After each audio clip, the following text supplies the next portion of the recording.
My affiliate in Cleveland, Ohio, is one of the nation's great old, gigantic clear channel radio stations, WTAM 1100 in Cleveland. For that same radio station, there is a reporter. Mark Schwab is his name. That's S-C-H-W-A-B. He's a sports news and sports reporter. And I began getting faxes, emails and faxes a couple of weeks ago, maybe not that long ago. And as we were contemplating the Ghost to Ghost program, people would write and say, did you know that there was a major incident with a sports reporter for WTAM? And I kept getting them. And finally, of course, I decided to call WTAM in Cleveland and find out what was going on.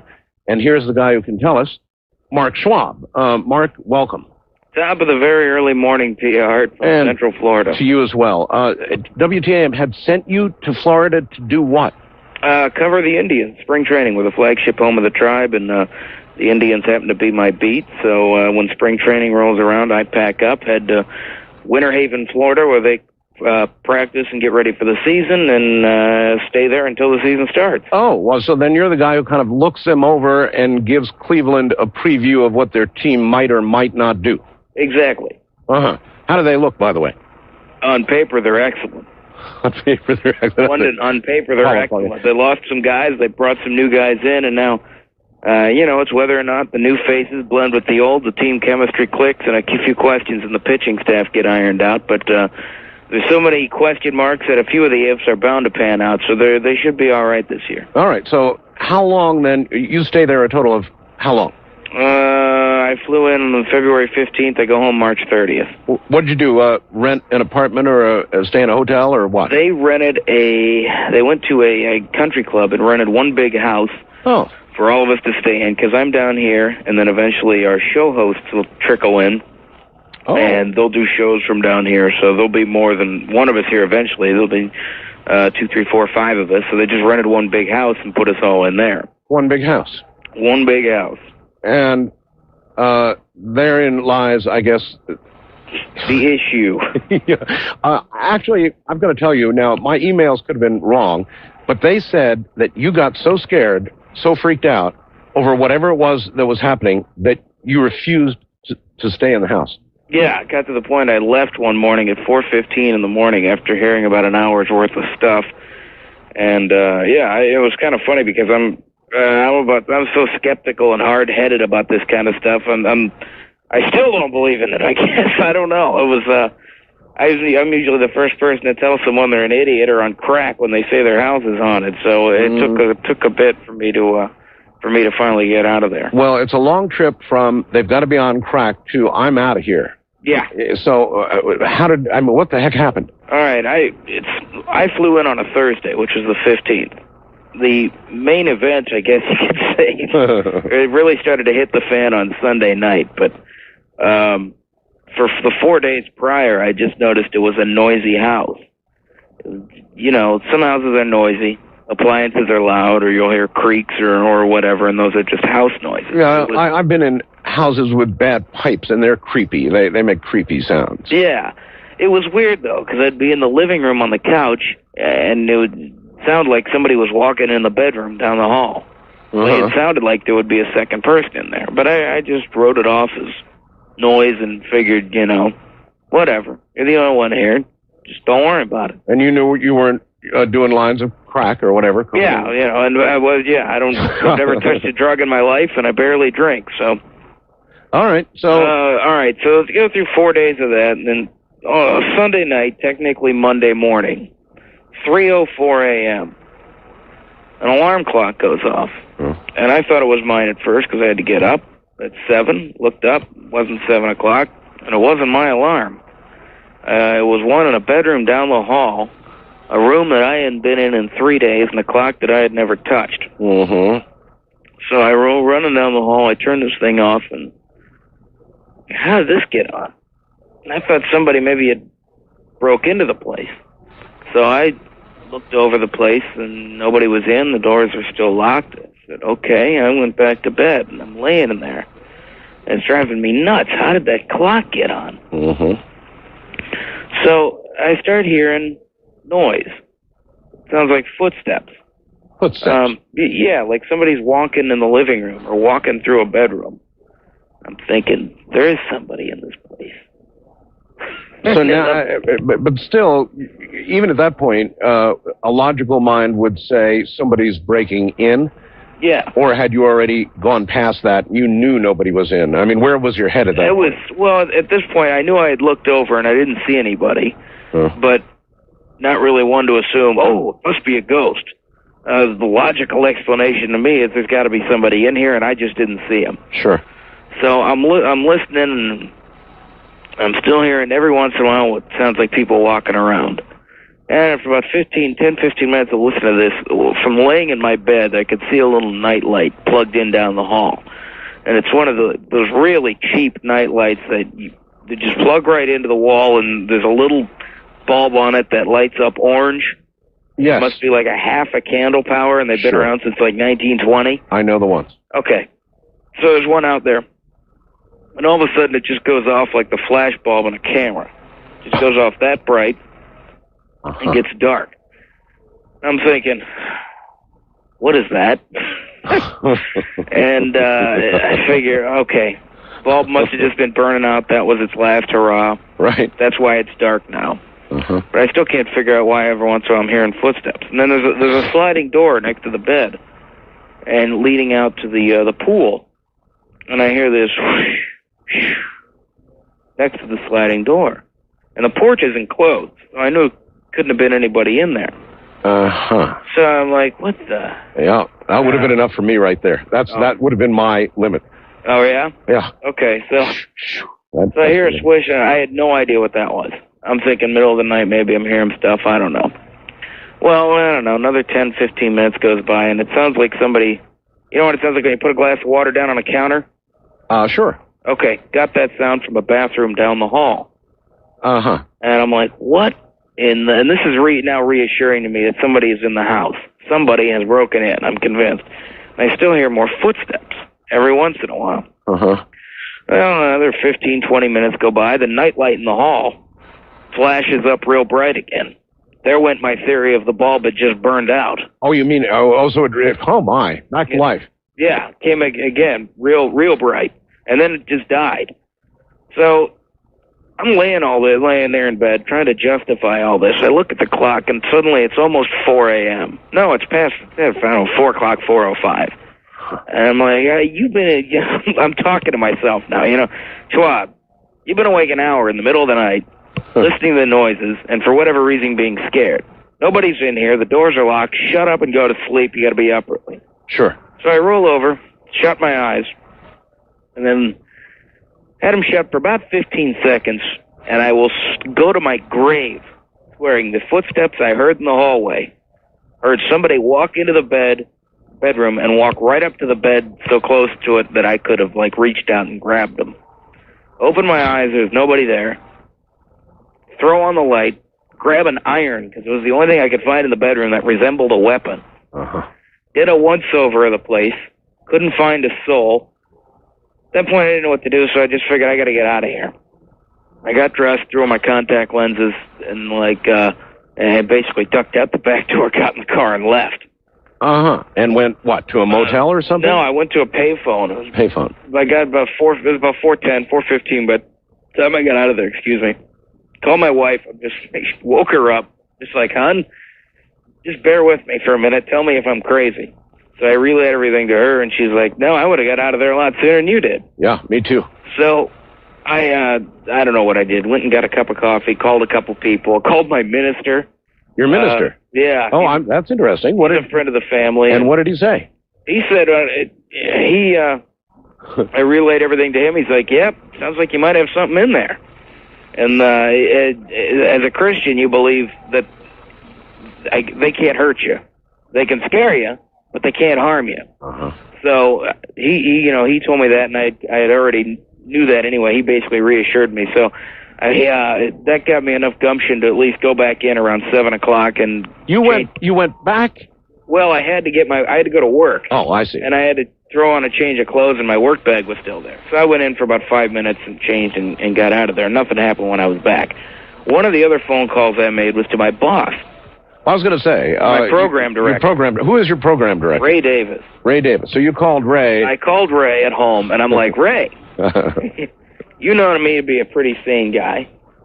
He's like, yeah. So I told him everything, and he couldn't believe it. He he believed me, but he was laughing, but he believed me. He's like, you got to understand, this does sound kind of funny back from our end. I'm like, yeah, I can imagine.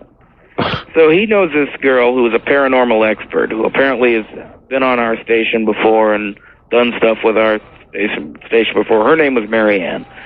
So he called Marianne, and he said, she can find out just being on the phone with you whether or not they're in there, or if you're just crazy. I'm like, all right, great. Hopefully she'll tell me I'm crazy and I can just go on with life. And so he arranges it that at 3:10 that afternoon on our afternoon drive show, I'll be on with Mike, who was our show host, and Marianne will be on the phone too. So 3:10 rolls around. I go back to the house, not knowing what to expect. Everything was cool. Nobody, I walked in, I didn't have anything throwing stuff at me, I guess. Yeah. So I get on the phone, I recount my story to Mike, and everyone is listening. He thinks I'm half nuts, and then she starts to tell me what's up. She's like, well, I'll tell you this, where's the room with the twin beds? I'm like, I never told you I had twin beds. So. Did you tell anybody? No. No? Okay. No. So she's like, well, one is in there. It's a female. She's around 55. I'm like, oh, all right. Great. No, that was a male. I'm sorry. That was 55. She said, I see like some kind of a split dresser with a mirror or something. I'm like, that's in the master bedroom. She's like, well, that's where the other one is. That's a female, around the same age. I'm like, okay. At this point, I'm like officially freaked out. And this is all on the air. This is on the air, which, by the way, was about the only thing keeping me sane through this afternoon. So she tells me then, is there something on the sink, like a bag? I said, yeah. First I said no, and then I saw the bag, and she said, all right, she has moved. She is now there.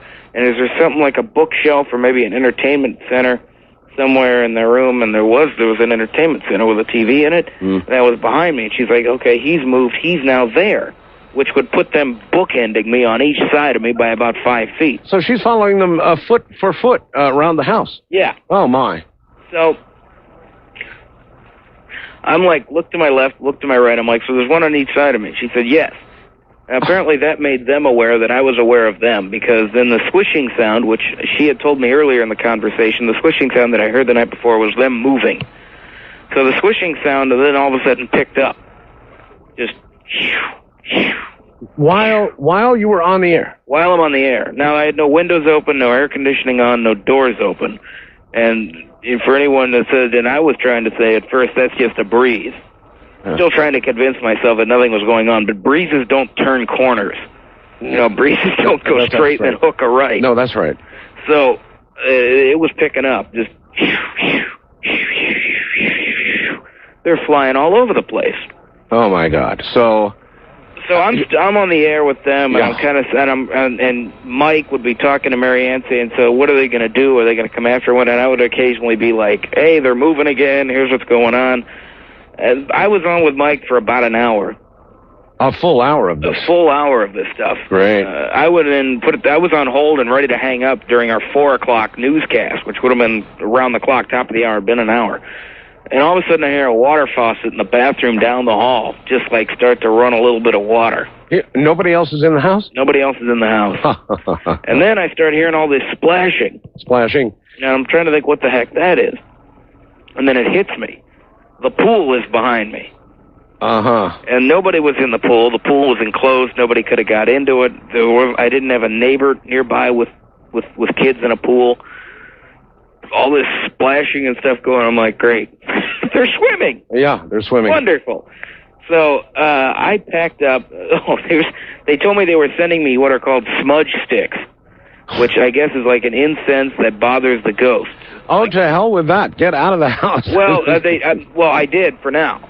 Then I got out. They were told me, my boss told me they had overnighted them to me. So I hung up left, spent the night in a hotel. Now, wait a minute. Your boss thought you were supposed to take... He was ordering you to take the smudge sticks and go back to the house? The next day. So, I don't think so. Well, I ended up doing it. Very well. I'm on the air with them. My wife hears me. She can tell I'm freaked out. She flies down. Spends the night with me in the hotel. Come back the next day with our smudge sticks.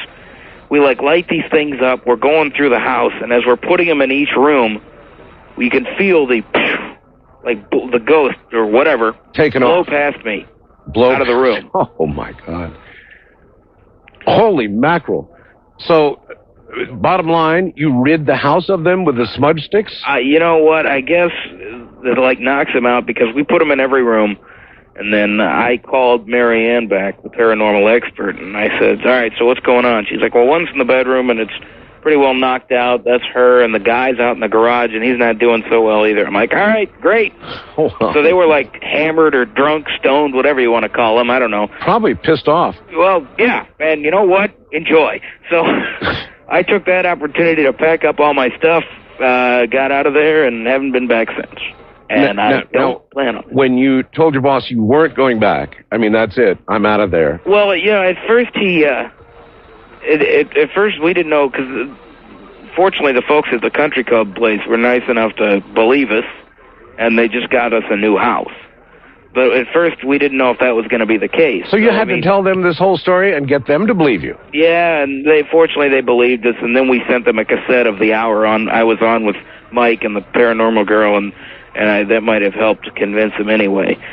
So they got us a new house, but it was up for a couple of days. We didn't know what we were going to do. I spent 2 nights in a hotel, and my boss is like, well, you just might have to keep using these smudge sticks every 2-3 days. We'll have somebody come in and bless the house. I'm like, no, I am not staying there. Enough is enough, right? Well, yeah, it was...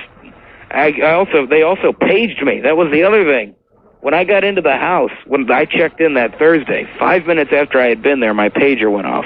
8888. Oh. And I didn't think anything of it. I figured somebody paged me a toll-free number, and I never got the rest of it. I called my boss, called a couple friends. Nobody had paged me, and I just disregarded it and moved on. After I hung up with Mike that day on the afternoon show, when Mary Ann had said they're here, and I had heard all the swishing, I hung up, went into the bedroom to pack up an overnight bag, and I got paged again, 8888. And I had talked to her later on. I said, can they do anything with your pager? And she said, yeah, they can use the phone. It's easy for them to use the 5 and the 8 button. Oh, so I'm like, well, Mark, as somebody who is very level-headed, because you still are, and never believed in this kind of stuff, how do you feel now? Oh, I figure there's answers to it all, and I don't know them all. And you know what? I've been alive on this earth 26 and a half years. I've had to deal with it once. Honestly, I don't care enough to try to find out all the answers. I got out of the house. Just let me get back to doing my job of watching baseball, and I'll be a happy guy. All right, brother, thank you very much for being here. Thank WTAM for allowing you to be here and telling your story. Good. All right. That certainly is appropriate for tonight, isn't it? Let me first tell you that on my website, we have about 3 pages of brand new ghost photographs for tonight's program. You just heard the reporter in the last half hour from WTAM in Cleveland, who was a complete non-believer in this sort of thing, and it got to the point where the house he was provided down in Florida no longer was livable. Obviously, it was haunted. And non-believer that he is, he finally had enough, and he left, and he will not go back to that house, and I don't blame him. When we do Ghost to Ghost, we do serious and real ghost stories. That's why it's frightening. These aren't made up. It's not baloney.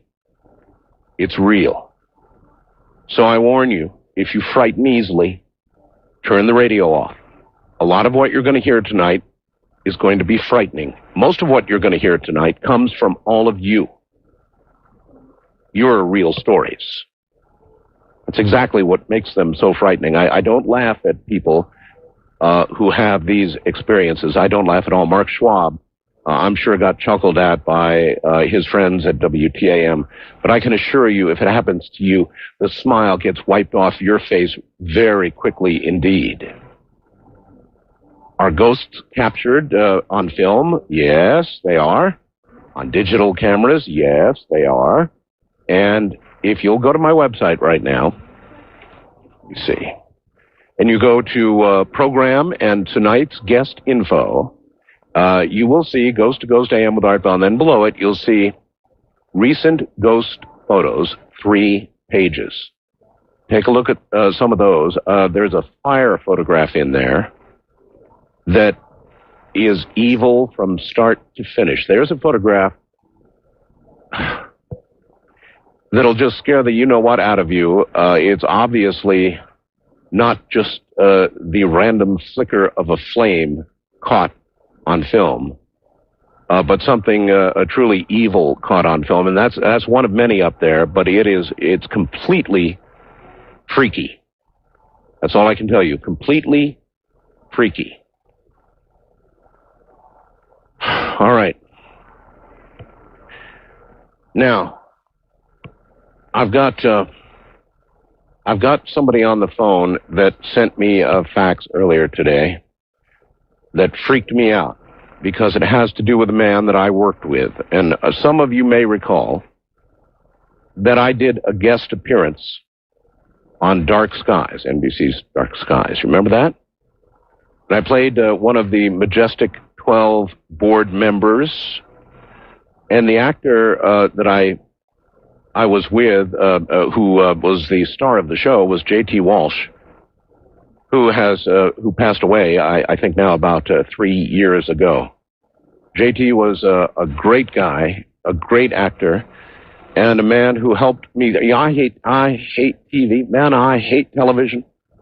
I ward off TV like some people ward off evil. I just don't like it. I turn it down right and left. But working with JT was really fun because he was so relaxed and so natural and so intense with regard to what he was doing. And he just relaxed me, and we had a blast doing Dark Skies, an absolute blast. Now, why have I said all of this? Well, there's a reason. It's the man who sent me the facts. His name is Todd. Todd, welcome to the program. Hi, Art. Hi there. I know that you're coming on here tentatively and that you weren't even sure you wanted to do this, right? Yeah, that's true, Art. The only reason I'm coming on tentatively, I guess, is because I guess I'm not worried about myself. I just wanted to think and respect the family of JT, and his son is a good friend of mine,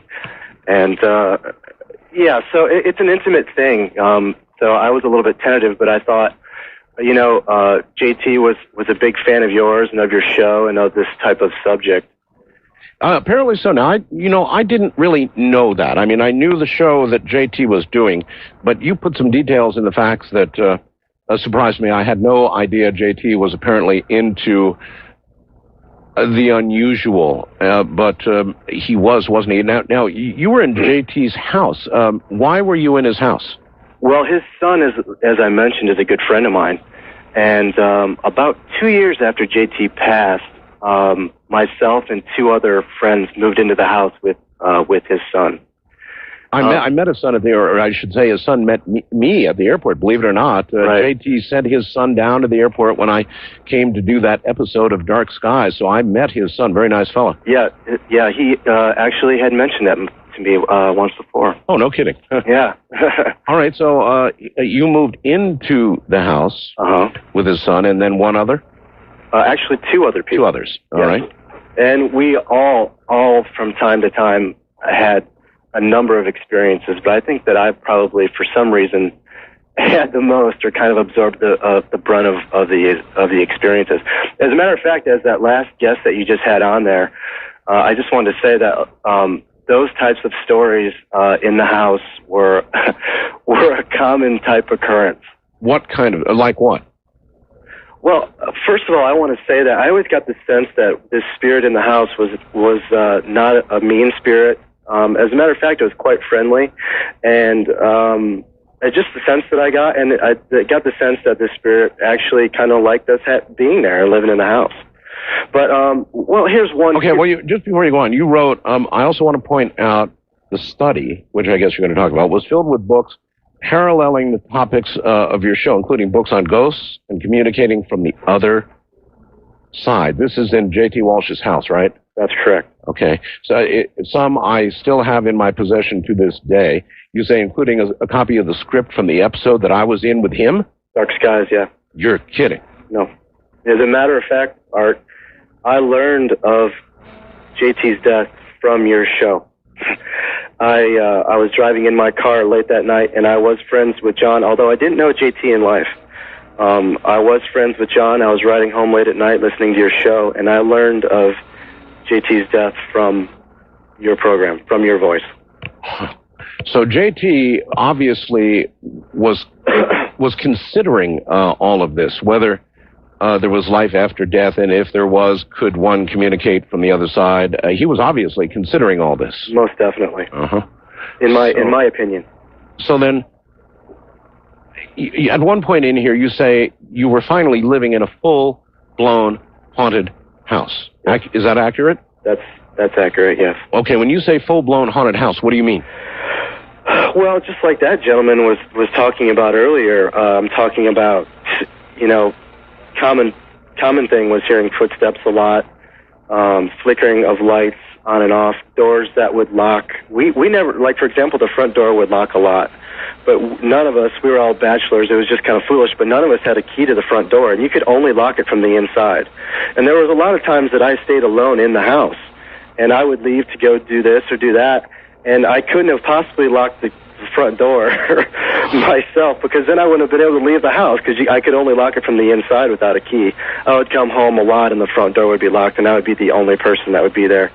Every now and then you would hear like a distant kind of a whispering voice over your shoulder, and you kind of look to see, and really? A lot of times you really got an intense feeling of being watched, and particularly in different parts of the house. As a matter of fact, later on, as the experience began to escalate, we went through 2 different sets of cleaning ladies because they refused to clean in the house anymore because of the experiences that they were having. You're kidding. No.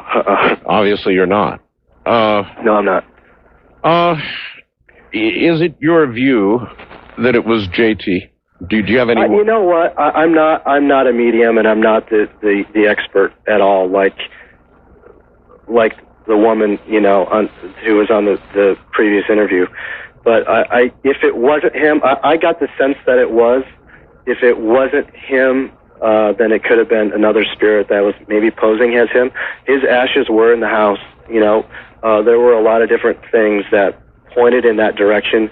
I would work in his study a lot, and different times and I'm an aspiring filmmaker myself, and I'd be breaking down the script and coming up with creative choices. And in a weird, backhanded kind of a way, I would get this sense of inspiration, so to speak, that when I would reach a sticking point, and as these different things began to escalate. Oh, and by the way, there was a front gate, electric gate, that would open and close on its own when you had to know which telephone line and what the code was for that. I mean, these things went on and on and on all the time. There were times when my girlfriend and I, who I was dating at the time, it became so obvious that we would literally leave the house for the night. It was a classic haunting.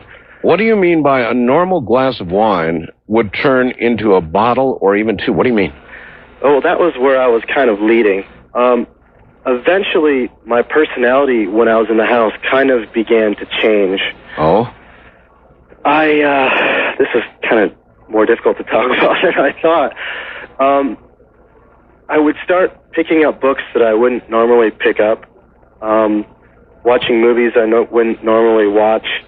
I started drinking a lot more in the house than I normally would.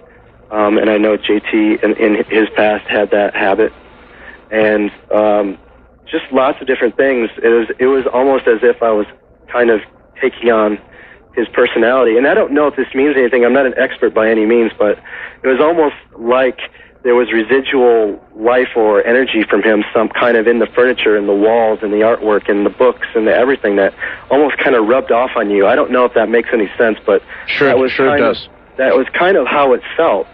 And one night in particular, I wonder if you're kind of an empath of some sort. That would be somebody who is able to feel what others are feeling. That imprint is on them, and they essentially start to become that and start to feel the pain, if not more, from that person or entity in this case. I think that that's probably true. At any rate, my personality when I was in the house was kind of starting to change, and this night in particular was getting close toward the sale of the house, and which was kind of another factor. Things really kind of started to escalate, particularly with my kind of empathic experience, as you put it. And I just was going to start off by having a glass of wine, and a glass of wine led to, those big, huge bottles of wine that are almost as big as 2 or 3. Yeah. I ended up drinking that whole thing by myself in the hot tub that night and breaking glass all over the house. Now, there are people who are going to say doing that could cause delusions. Well, that's probably true. And I would admit that, But it may be just coincidence. It may have just been an unconscious thing. But the next morning, the realtor was coming to show the house, which was obviously wasn't a very good thing. But I always kind of got the sense that whatever the spirit was didn't want us to leave and didn't want any new people to come in. Now, that would make sense, wouldn't it? It did kind of at the time, yeah. Since his son was there. That's correct. That would make all the sense in the world. And by the way, what did his son say about? Did you talk with him about this? We did, and there were, the other guys in the house were having pretty intense experiences as well. He had mentioned that there were other friends and family, close friends and family that he had noticed other things, and he didn't deny the fact that he didn't quite have the intense experiences, I don't think, that we had. So I don't know if in a weird kind of a way it kind of comforted him, or I can't really speak for him, but he was aware of it, but I just don't think to the extent that we were. Well, JT Walsh was a very, very strong personality. Mm-hmm. So it would not surprise me that in death, if it were possible, and if we don't know half of what we know about the other side, and right. And it goes. I'm still learning, as everybody else is, but such a strong, dominant personality might indeed make an imprint of the sort that you described on somebody living in that house, particularly shortly after death. I really can see that happening. It wouldn't surprise me at all. Although, I will say, for a large part of this, even though you kind of became aware, of this was happening, you still are kind of in a sense of denial when things happen to you right in front of your face. When a door locks right in front of your face or whatever it might be, you still are in a sense of denial about it. And you don't live every moment while you're in a house like this where you're constantly thinking about it. Sure. Which kind of leads to my last story. This gets a little bit crazier. That's okay. Go ahead. Well, one of the things that would happen to me a lot, almost nightly, is my bed would shake. And there would be the fresh smell of smoke coming from the next room, which was the smoking room. And JT was a smoker and, things like that, which I don't know if that's the case or not. But your bed would shake? My bed would shake almost nightly. And how hard? I mean, I remember until I woke up. You remember The Exorcist?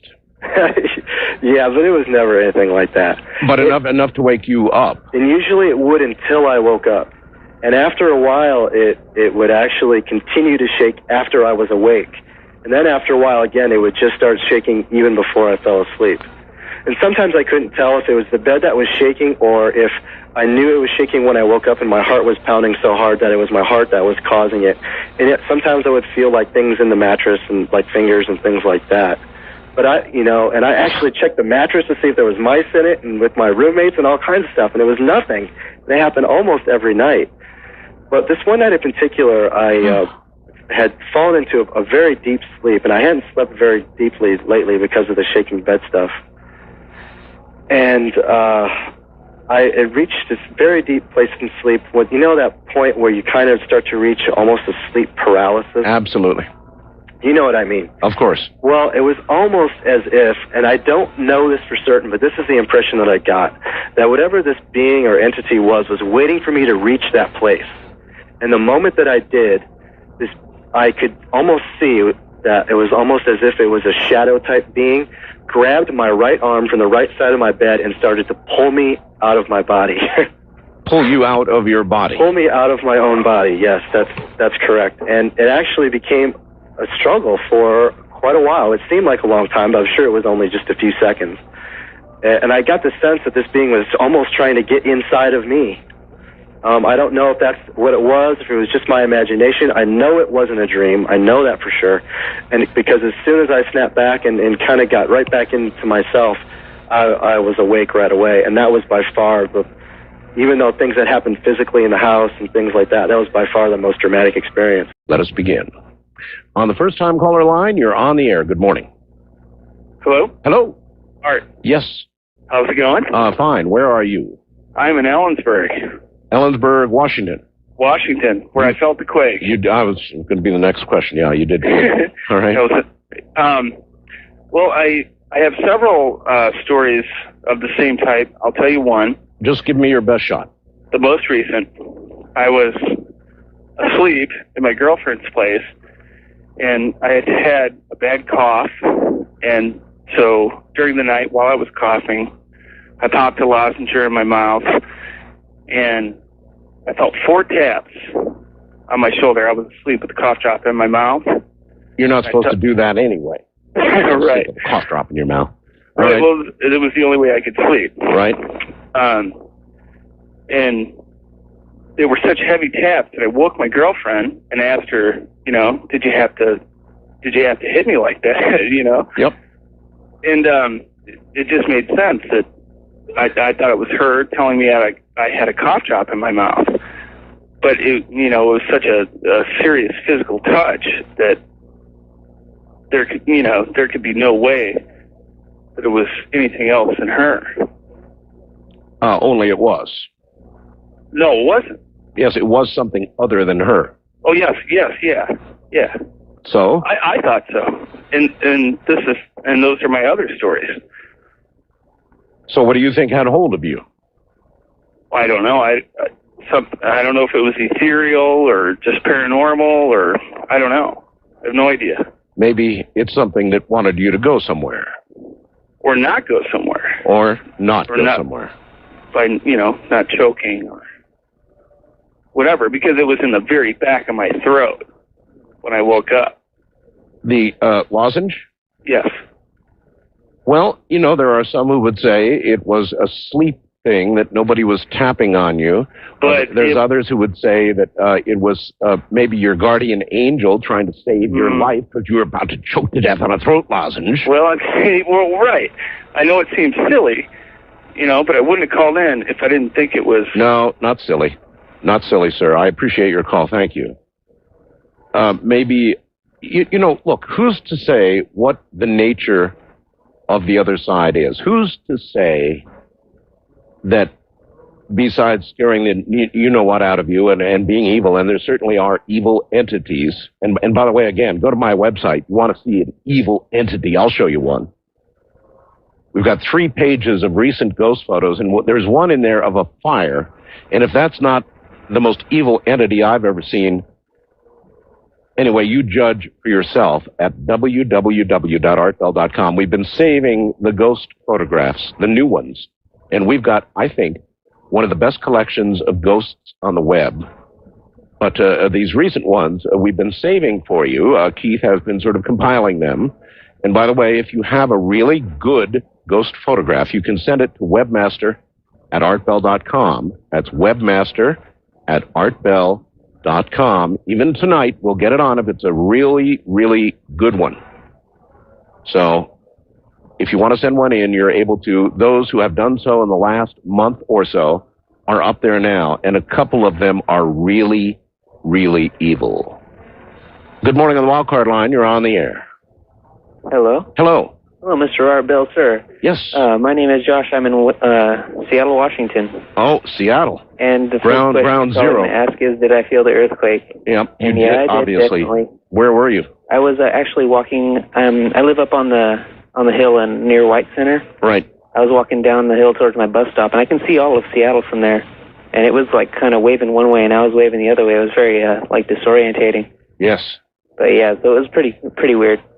Yeah, I actually do have a lot of better ghost stories than this one, but I want to tell this one because I actually caught a voice on tape Oh? And I'd like to try to play that for you if I can. Oh? Yeah. This was over a year ago on the Halloween before last. Yes? It wasn't on that Halloween, but it was near it. I was working at a Halloween store, and I had a friend, a couple friends actually. They were telling me about weird stuff they saw around their apartment in Seattle, near SeaTac area. Right. And so I had heard on your show, actually, from the GIS. Yes, Ghost Investigator Society, yes. About taking a tape recorder and trying that. Yeah, and you did? Yeah, I actually thought, maybe I'll try that. So I went and bought a brand new tape recorder from Radio Shack. Right. I have exactly the one I'm holding right now. And we went there, and the first question we asked was the one that I guess they suggested you should ask first, is anybody here kind of question. Right. And I'm sorry, I'm a little shaky right now. No, that's all right. Just relax. It's actually a pretty weird thing you're going to hear. If you can actually hear it, I'll try. All right, now before you play it, tell me what it's going to say. I have no idea. It does not sound like English. It sounds like Arabian or something. All right, now let's qualify. A brand new tape recorder, and I hope a brand new tape. Yes, a very brand new tape. Bought at Radio Shack as well. Okay, all right, good enough. And so you asked if anybody was there, and what we're about to hear is what came back to you. Yeah, I got to let you know that at first, when we first played it back, it just sounded kind of like a background whispering. Yes. But I also knew some people who had equipment to amplify it and take out the noise. Yeah, of course. Noise. Yep. Right, and so it sounds kind of wavy. All right, that's right. Go ahead. Let's hear it. Okay, but it's going to play it twice now, and this is exactly what we heard at the first question, and we got no responses to any other questions after this. All right. Okay, here it goes. Anybody in here?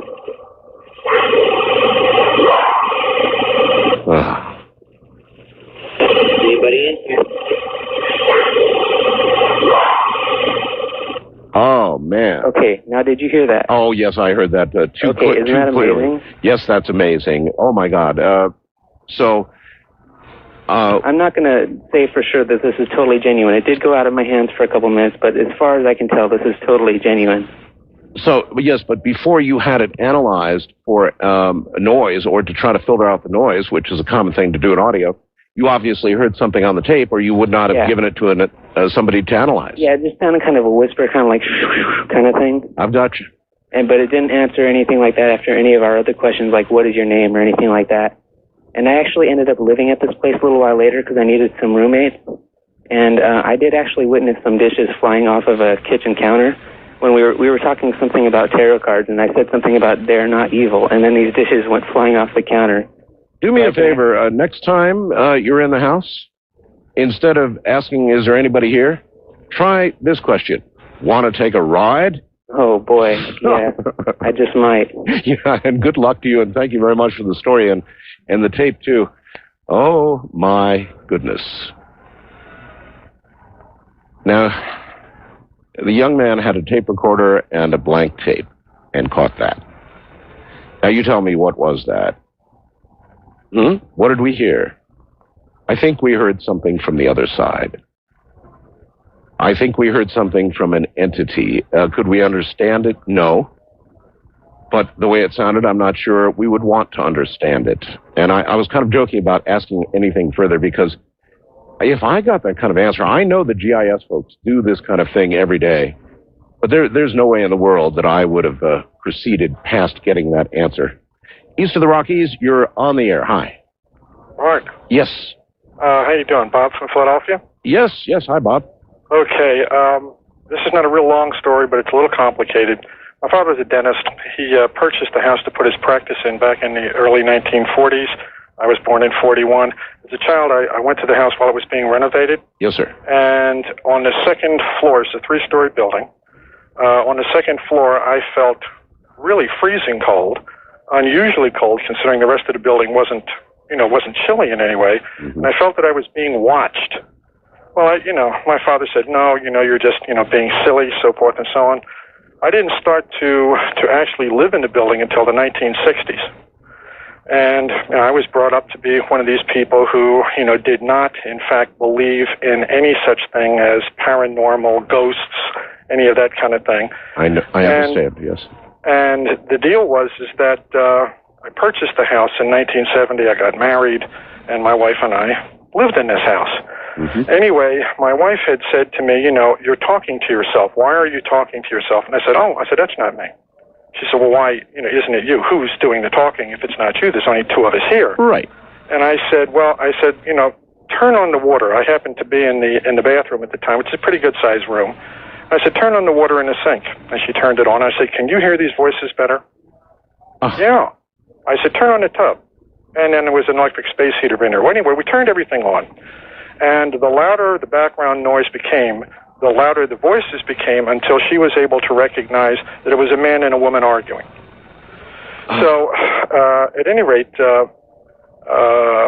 we had problems with items that were missing or moved, like photos, magazines, tools. And I decided, since I was a commercial photographer, that what I would do is that I would try and see if there was any way to take a picture of whatever this was. Oh. I had purchased, you know what Heath kit is, right, or was? I built more Heath kits than I can tell you. Yes, well, I have a closet full of those myself. That was an electronics manufacturer, folks, of ham gear, and in fact, they did audio, even television, in Benton Harbor, Michigan, I believe, right? That's right. That's exactly right. I built a little GR104, portable TV, and I built radios. And anyway, one of the things that I had done is I had purchased a bunch of kits that all had to do with security. There was, ultrasonic detectors, with transducers. There were all kinds. There was a base unit, a phone dialer, a whole bunch of this stuff. Sure. And when we turned it on for the first time, of course, basically my wife thought that it was, something I had done that was wrong, but it wouldn't be on very long, especially at night, until, of course, the alarm went off. And it came down to the point where we shut the units off until we found out which one of the ones was going off the most. And I, of course, replaced it. And we had the same problem. And I did it 2 or 3 times. So I said, I'll bet you that whatever it is that's been, causing these noises and problems, again, second floor, 3-floor building, it was right there on the second floor. The one that faced the length way down the hall was the one that kept going off. So I said, if we can detect it, we can photograph it, because we'll be able to use something like aeroectochrome or whatever, and, strobe lights, Oh, no, that makes all the sense in the world. You've got a way of identifying roughly where it is, so... Oh, the exact distance. You can set up and catch it. Yeah, I've got you. And, at one point, I had even bought a kit from Polaroid, the Polaroid ultrasonics. Oh, yes. For distance measurement. Yes. And, at any rate, I wanted to set up a test. I wanted to see, if, what time of day was best. And, so I set this unit up, and I took it down. It was above the door, mounted to the door frame. I took it down, and I put it on top of one of the drawing table benches that I had. Right. Which is about 3 foot tall. Right. Just to make sure, I put some plywood through the rungs, and I put some encyclopedia on top of that. And I put the wire down through the door into the rear room. The hall runs east and west. There was a rear steps coming off just behind where this was. It went north-south, and the front stairway, again, ran east and west and met the hall in the middle. So anyway, you were setting up an entity photographic trap. Yes, exactly what I was doing. All right, and? I didn't know whether I'd have to back like this, front like this, but I just wanted to know. So anyway, I waited till my wife had gone out. We had a couple of cats. I put them in the bedroom on the 3rd floor and locked them in. Well, they were 5 minutes, and they were sound asleep. I turned the central processor on, which would detect a signal from the ultrasonic on the 2nd floor, and I decided I better not move around the house, so I stayed in the 3rd floor kitchen. Mm-hmm. It wasn't more than 5 minutes, then the alarm went off. Well, it was awfully loud, and so I thought, well, I better, the cats are going to, die of this noise. I walked into the bedroom. I turned the central processor off, so the alarm stopped, and then that's when I heard the crash. There was crashing and banging, scared the life out of me. I thought maybe, it wasn't picking up, in fact, an entity. It was picking up a burglar. Mm-hmm. And so I went downstairs, armed to the teeth, with the kitchen knife is all I had. And there's all my gear down the bottom of the steps. All your gear? Yes, everything. The ultrasonics at the bottom, the stools at the bottom, and the wire, interestingly enough, this had a very short AC cord. It actually put the signals back through the AC lines in the house so that it didn't require any additional, wiring of the building. Right. The deal was that all of this was down the bottom of the rear steps. There were dents in the side of the walls on the steps, in the ceiling above the steps where it had bounced and bounced and bounced on the way down. It's like somebody threw it down. That's exactly what had happened. That was when I decided that, probably I shouldn't risk a Nikon or a Hasselblad. I guess not. Yeah. Actually, what it was more my wife's decision not to do. Did you get any photographs? No, I had. I was sort of thwarted in that regard by Linda saying, I don't think you should risk the photographic equipment, because if they could do that, they could do anything else, because this was a physical. All right, now you said that going back to the water and the fact that you could hear some people arguing. They were arguing over a child who apparently was sick. All right, so you had a battling couple, apparently, a man and a woman? Yes, it was a man and a woman, and we also had something else which apparently the cats could see, but we could not. Sometime later, just before we decided to make an end of this. Do you know the history of the house? The house was built in the early 1900s, around 1910 or 1911. And before my father purchased it, no, I had not checked that out. I still have not checked that out to see who owned it. But it could have been something to do with the influenza epidemic in the 20s. A child maybe died of it. And it all had to do with the second floor middle room and the hall adjacent to that. And the cats that we had, and I remember you saying not too long ago that you had experience with cats seeing things that you didn't see. No, all the time, sure. And when I had come back again once from doing something where I didn't want the cats to be involved, if I was painting anything, I used to put them in the bedroom. I heard one of them talking, and I thought, oh, well, they're awake, I'll let them out. And when I went in, one was sitting on a chair, one was on the floor, the other was on the bed, and they were looking. This room basically has a bay window that faces west, and faces our yard, actually, on the third floor, and they were all talking. I tried talking to them. They didn't pay any attention. So I turned one around physically. Now, of course, they never bit us and they never scratched us. So they just simply, tried to regain their original position with respect to that corner of the room. Right. They were looking just below the ceiling, which is very high, probably about 8 feet off the floor is where they were looking.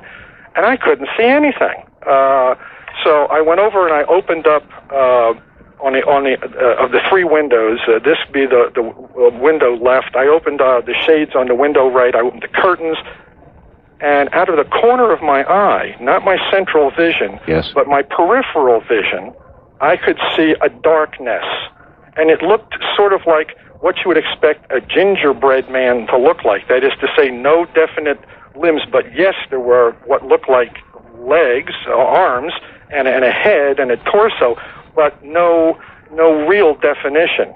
No, you could not see, a fingernail. You could not see. Oh, brother. And here's this thing, and I cannot hear it. I cannot see it. All right, listen, we're way out of time here. I'm sorry. No, that's all right. I appreciate the story, and I hope all is well with you now. That's some tale. Yes, we had that taken care of. We basically prayed it out of here. All right, thank you, my friend. You have a nice night. Remember, I'm doing this show tonight with a temperature of 100.5, so the flu is still with me, and it may have my thinking off kilter a little bit, and I may say things I ought not say, but is it not said that in the last days, the final days, the dead will rise? Is it not possible that in the days leading up to the end, the veil, and I call it that just because that's all I can think to call it, will begin to collapse? And I'm not suggesting these are the final days, but I guess I am suggesting there's a lot going on right now with regard to entities, ghosts, whatever you want to call them. An awful lot beginning to happen. You've got to wonder if it might not be the warm-up. West of the Rockies, you're on the air. Hi. Hello? Hello? Yes, hello? Oh, hi, I'm sorry. This is Melissa from Van Nuys, California. Hello, Melissa. I have a little ghost story, I guess, to tell you. I went to a friend of a friend's home in December for a little arts and crafts meeting with about 5 women. Right. I've never been in the house. I pull up, and it's a beautiful, very large house built in the early 20s. Mm-hmm. I walk in, and it's kind of got an interesting feeling about it, just as old houses do, but I don't think anything about that. All of the other women go to the library to sit, and I go to the kitchen to get a drink. And the kitchen is in 3 parts, kind of a U shape. You have to go through the pantry, the kitchen, and to another third room to the refrigerator. Gotcha. I get a drink, and as I'm walking back, I walk through a game room that has basically the only thing in it is a pool table. And as I'm walking past the pool table, a multicolored ball rolls past my feet really quickly. And it's like a baseball-sized rubber ball, like a kid's ball. Right. And when I had walked in the door, I'd noticed that the family had 2 cats. And I, of course, think it's one of the cats batting the ball at me. Sure. So I looked to the corner to see which little kitty had batted the ball, and the cats aren't there. And immediately what flashes through my mind is, okay, the ball went really fast. The floor's not uneven. Something else did it, and I don't know what. Right. So I look to the library, which is about 500 feet away, and there are glass French doors where all the other women are. So to see if there's something going on, and the 2 cats are in there. So the cats could not have batted the ball. Mm-hmm. And like I said, it was really fast, and it rolled right past my feet and then stopped. I kind of get the hair on my arm stands up. I walk to this stranger's library and say, "Excuse me," to the lady who owns the house. "You don't have ghosts, do you? Ha, ha, ha." And she said, the smile falls from her face, and she said, "What did they do now?" And I'm like, oh, this has happened before. And she said, "What did they do?" And I said, well, a large ball rolled in front of my feet really quickly and stopped. And she said, yeah, well, they're kind of pranksters. And then she goes on to explain that her daughter, they had only lived in the house a few years.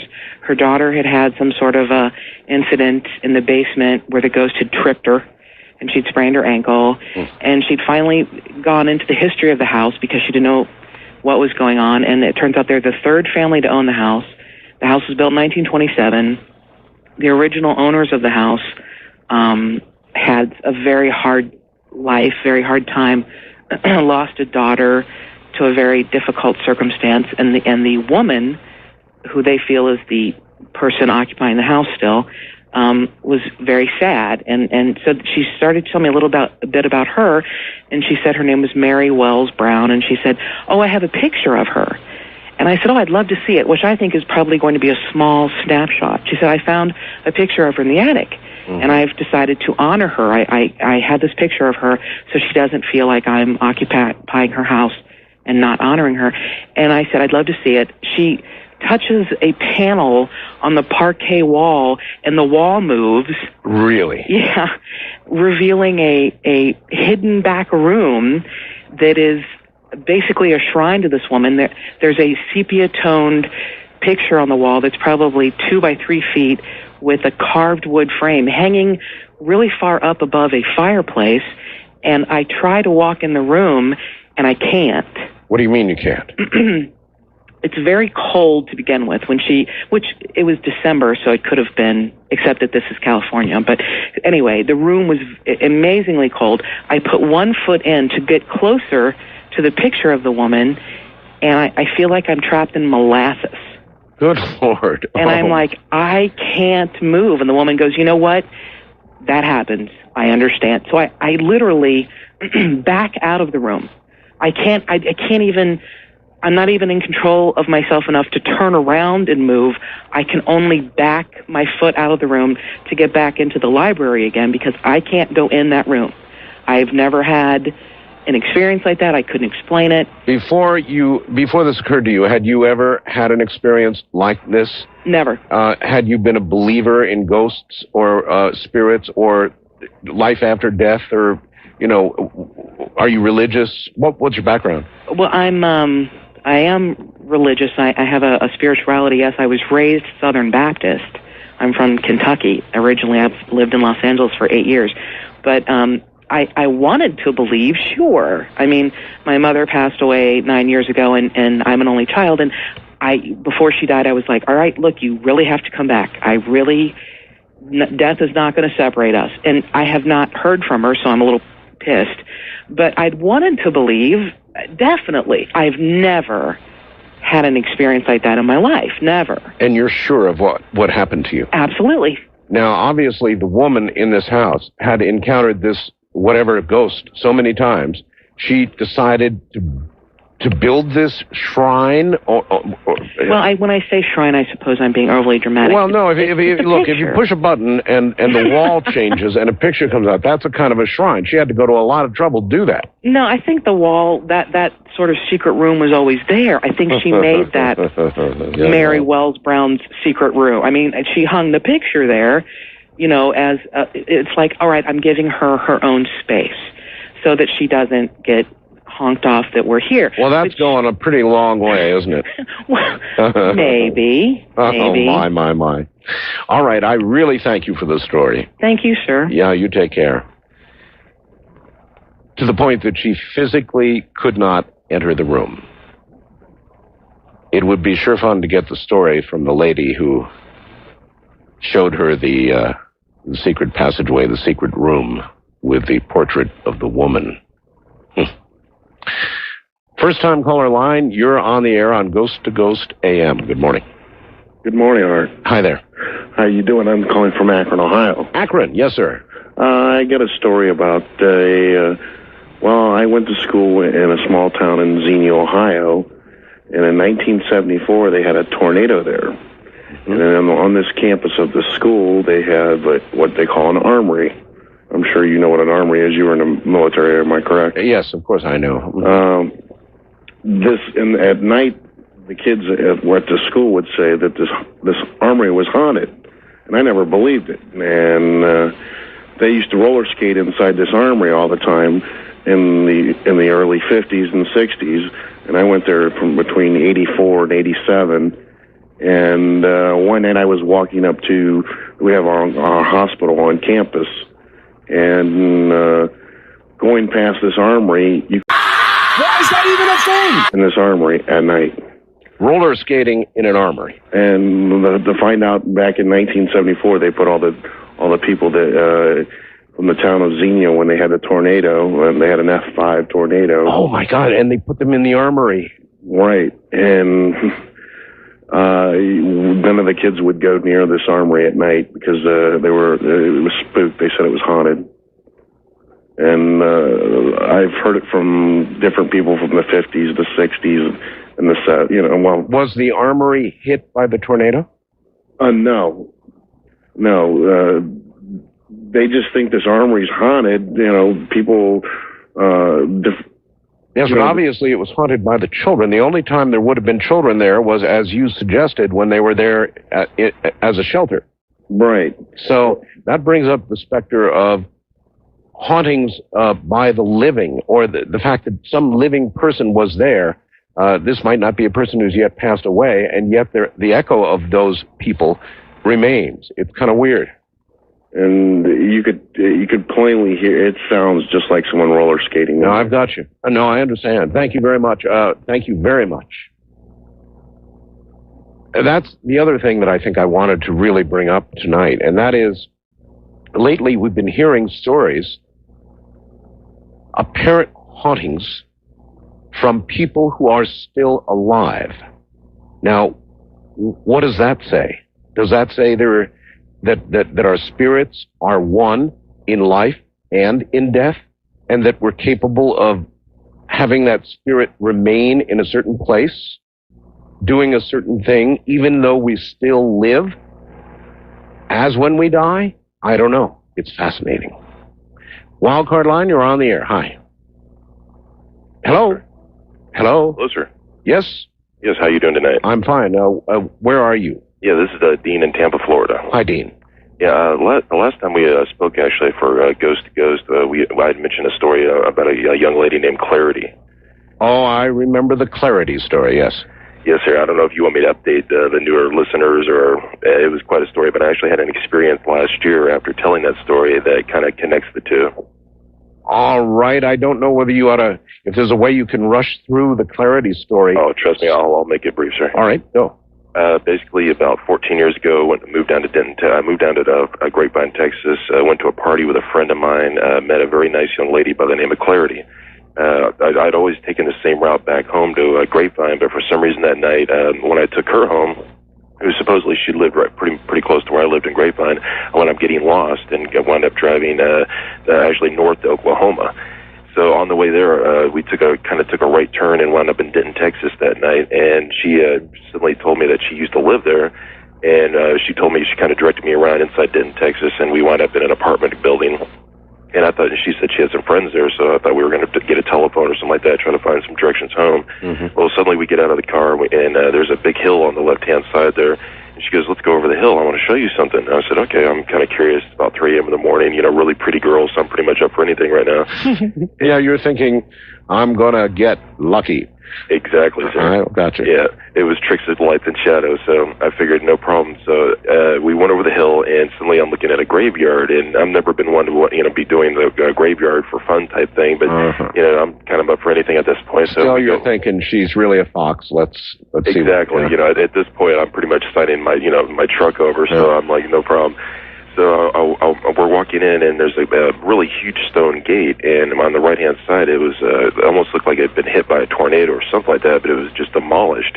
Well, I didn't really say much about it because she kind of wandered in, and we were looking around, and suddenly I'm standing there, and it's an extremely dead still Texas night, and there's a full moon out, and I love full moons, Art, and I'm looking up at the full moon, and she's standing behind me, and suddenly to the left of me, I see 7 white birds, and they're all connected by the wing, and they're just floating up towards the moon, and I'm like, really, I'm watching this thinking, this is totally beautiful, I'm just, I'm in awe, and suddenly from behind me, she starts speaking about Bible prophecy and about the 7 birds that will return her home, and as I'm looking up at the moon, and I'm looking at the birds, and I'm listening to her, talk about the prophecy of the 7 birds and the returning home. As the word home trails off, sir, I look around and suddenly she's gone.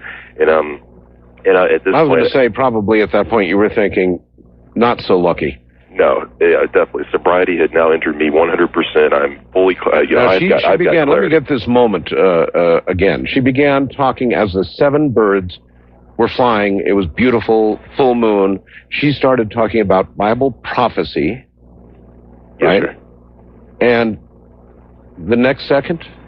As the word home, as she's saying return home, trails off, I look around and I turn exactly to where she was standing. She is completely gone. I do a hard target search of the place because I'm still a gentleman. I'm not going to bail on her. But yet I'm looking hard, I'm looking low, and I'm thinking, well, maybe she just went, returned home, or maybe went to a friend's house. Well, as I find out later, she truly did return home. Because about 2 years later, I come back to the same place in Denton, Texas, and I go up to a Texaco just right down the corner. And I'm talking to the guy at the counter, and I'm saying, boy, I had kind of a strange experience back then. And he goes to relate the story about this girl who, I guess a couple of her friends got into their dad's pickup truck, drove over the hill, wound up crashing into that very stone gate that I saw earlier before that was destroyed, and wound up getting killed on her prom night. And I'm thinking to myself, truly she had returned home. Well, here's the kicker, Art. I told you this story about a year ago at the same time. That's right. Well, there was a tremendous Texas storm at this time. I'm in Grapevine, Texas. I put the phone down. The moment, sir, I put the phone down, I look up. Across the street, I have a clear view of a transformer. A bolt of lightning hits the transformer, blows the transformer into it looked like the movie The Natural. Suddenly, boom, the lights go out. As I lay down the phone, I look across, and all you see is the moon. The moonlight goes inside the window. I look up, and I see 5 people standing inside my room. But yet, it looks like 3 women and 2 small children, and they're not there, but they're there. And it's like one of those adages. I've always felt that we're all surrounded by several different people in some sense, either from our past or present. Mm-hmm. And at that point, when I put that phone down, the bolt of lightning, the moonlight, boom, I look up, and I wasn't shocked. It seemed like I almost accepted the fact that I'm an only child, but I never felt alone all my life. Wow. Now that all this has happened, obviously you're a believer in what? Well, all my life, sir, I believe we've all been connected by one way or another, and I think what it goes to show you is that we're just not here to be, put in a box and put away. I think we connect from our past and our present, and if we truly do connect, I think we'll definitely get more clarity for the future. Clarity. I appreciate the call, sir. Thank you, sir. Thank you. I agree with that man. Don't you? Are we all here just to trot around in this mindless maze that's life on Earth and then get put in a box or get reduced to ashes? And that's all there is? I don't think so. I think the stories that you're hearing prove it. Not singly, not any one of them, but the evidence is absolutely cumulative. We are not just biological entities. We are more than that. And that's what you're hearing. East of the Rockies, you're on the air. Hi. Good morning, Art. Good morning. Where are you? Tulsa, Oklahoma. Tulsa. Good. Yeah. Glad to have you. Yeah, glad to be here. Hope you and your wife feel better. Thank you. My job takes me around the country, all over the country. My wife and I have lived here in Tulsa for the last year. Right. My immediate family lives in Montana. My mom, my brother and sister, nieces and nephews. For 2 weeks in November, I was in Oklahoma City. It was the day after the election. I stayed up all night watching the election returns. So the next night I was tired, so I went go to bed early, about 8:30. Sure. About 4 hours later, I'm awakened by someone in my hotel room. The room is completely black. I know there's a female figure in the room next to my bed. It's walking or by my bed. I know the presence is there. As I'm trying to figure out why that person is in there, I was thinking maybe it was the maid or something. Maybe I had been dreaming or waking up early and the maid was in the room. It wasn't Al Gore saying, Florida's mine, Florida's mine, right? I don't think it was. All right. Didn't appear that way. But as I'm trying to, as I see this figure, I turn around and look, and this face appears toward me, comes toward me. It's a female face. A face. Comes toward me.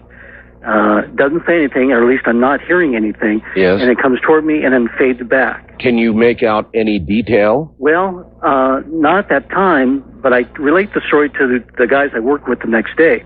And I'm saying, well, maybe it was my sister, or I thought, well, maybe the room's haunted or something, or maybe it was the maid or something, or I was dreaming or something. Yes. But anyway, that was Thursday. That was a late Wednesday night.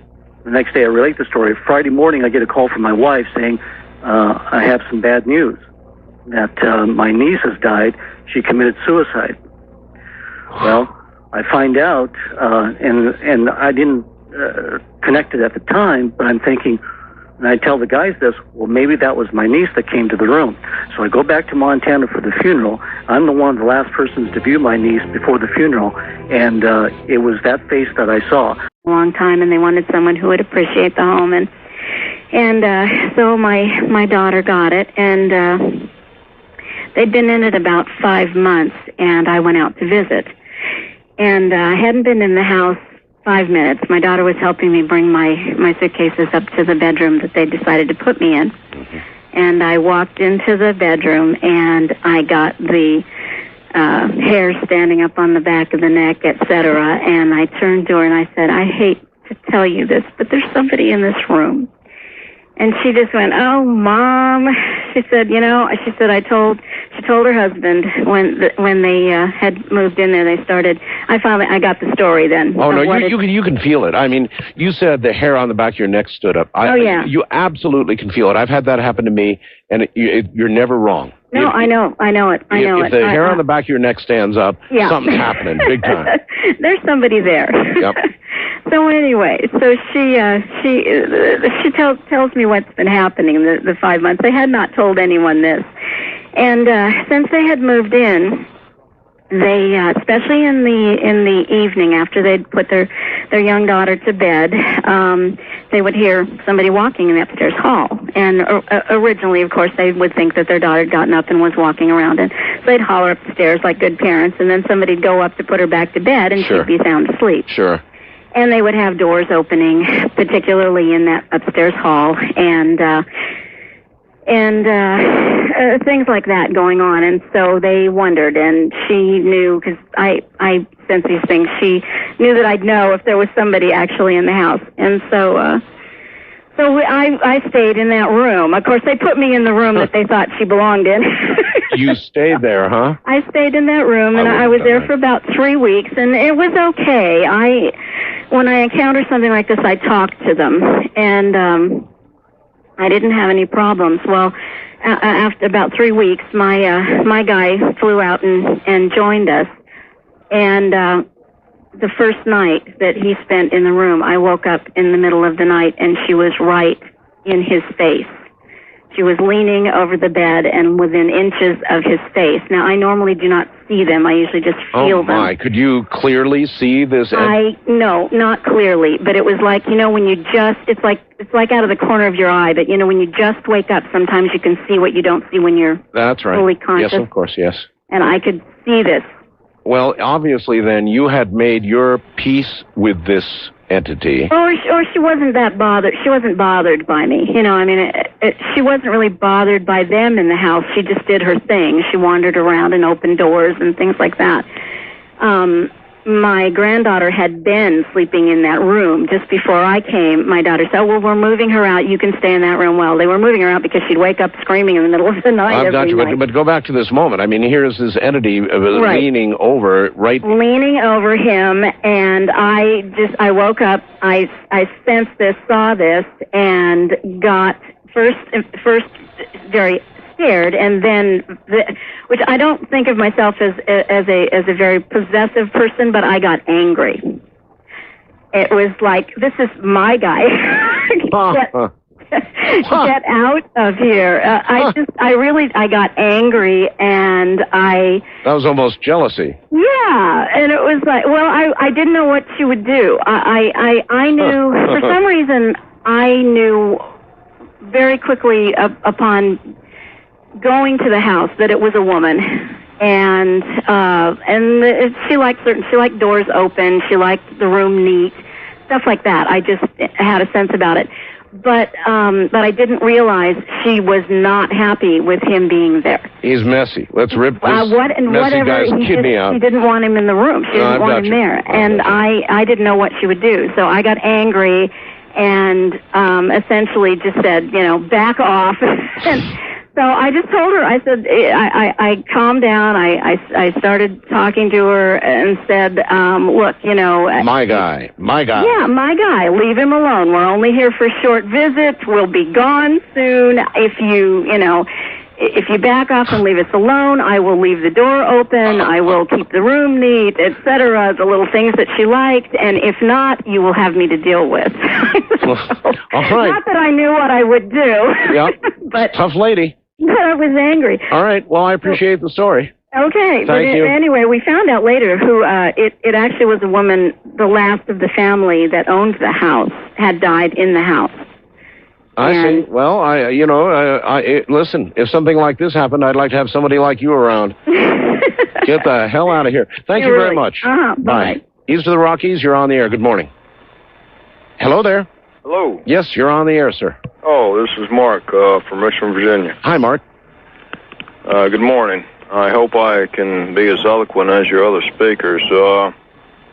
It's kind of weird. Synchronicity, I guess.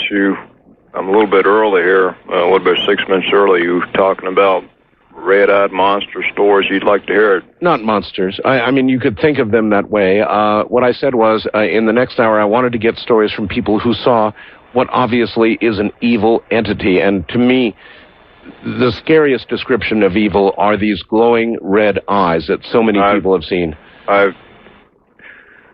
What happened to me, I was sleeping in a twin bed by myself, and I thought I was in a dream state, a lucid dream.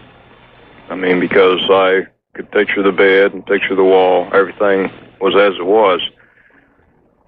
And I noticed at the foot of the bed a figure, and the only way I could make out that it was a figure, the room was dark here. I mean, no night lights or anything, and I've heard you mention this before, but honest to goodness, this is truth. The only reason I could make it out because it was blacker than Black. Than black, than the room itself. I understand. And it had, I really couldn't make out any features initially, because it had like a loose-fitting dark black shroud. Oh, great. Around it. Yeah. You know, if you've seen commercials for like the Grim Reaper or whatever. Yes. Sort of like that. And I thought I was dreaming. I'm still not sure exactly what was going on. And so I said, well, I'll just have this dream and take it on by myself, you know, and fight this entity. Yes. And kind of going one-on-one there for a minute, and all of a sudden, I had the sensation of being lifted off the bed. Were you in fact? He doesn't remember me. Oh, what else? Anyway. But then I finally, I wasn't planning on interviewing someone that night. I finally said, are you the one that dropped the water on me? And? The answer was yes. One of the things was that he said that he was trying to get to the other side and needed help. It came out that he and I had come from the East Coast in another life. All right, so the tears then were a kind of a plea to help, plea for help to get to the other side, right? To get me to go to that meeting. To get you to go to the right. But the ultimate plea, though, was to help that entity go through. Right. Okay, I think I've got it. Thank you. Tears from nowhere. That entity wanted help to get to the other side. Which means that entities are trapped here. Obviously, then, for a period of time, ranging from, no doubt, almost a non-existent amount of time to forever. First time caller line, you're on the air. Hi. Hi, this is Elizabeth in Medford. Hi, Elizabeth. Hello, you'll have to pardon me, I'm starting to get the flu too, so if I sound funny, that's why. I have a story about I guess you'd have to say malevolent spirit that caused people to get physically and go emotionally ill. You mean permanently, emotionally? Well, until they left the house. But the people who were living in the house, we moved into it when I was about, I was about 8 or 9 years old, in 81, and it was in Newcastle, Indiana, on what we figured out was Indian burial grounds. They had built attractive houses that were perfectly lined up, step down, step down, step down, and right. We didn't think anything of it at first, but my mom's boyfriend, over the course of living there, started to act really weird. Well, we didn't think much about it because, sometimes that happens. But our next door neighbor was what proved it out. It was a nice little young family, a husband and a wife, and a little boy. Well, as soon as they moved in next door, they started having weird things happening. Toilets flushing by themselves, cats tracking things across the room that nobody else could see, cold hands on people's shoulders, just weird stuff. But nothing you could put your finger on, really. And then their little boy got sick with something that couldn't get diagnosed. At first they thought he had anything from leukemia to cat scratch fever. It was something to do with his immune system, but he was getting sicker and sicker by the day. Gotcha. Didn't know what was wrong with him. And on top of that, their marriage was completely disintegrating. Well, you could chalk that up to just having a bad marriage. But they moved out. They said, their marriage broke up, they left.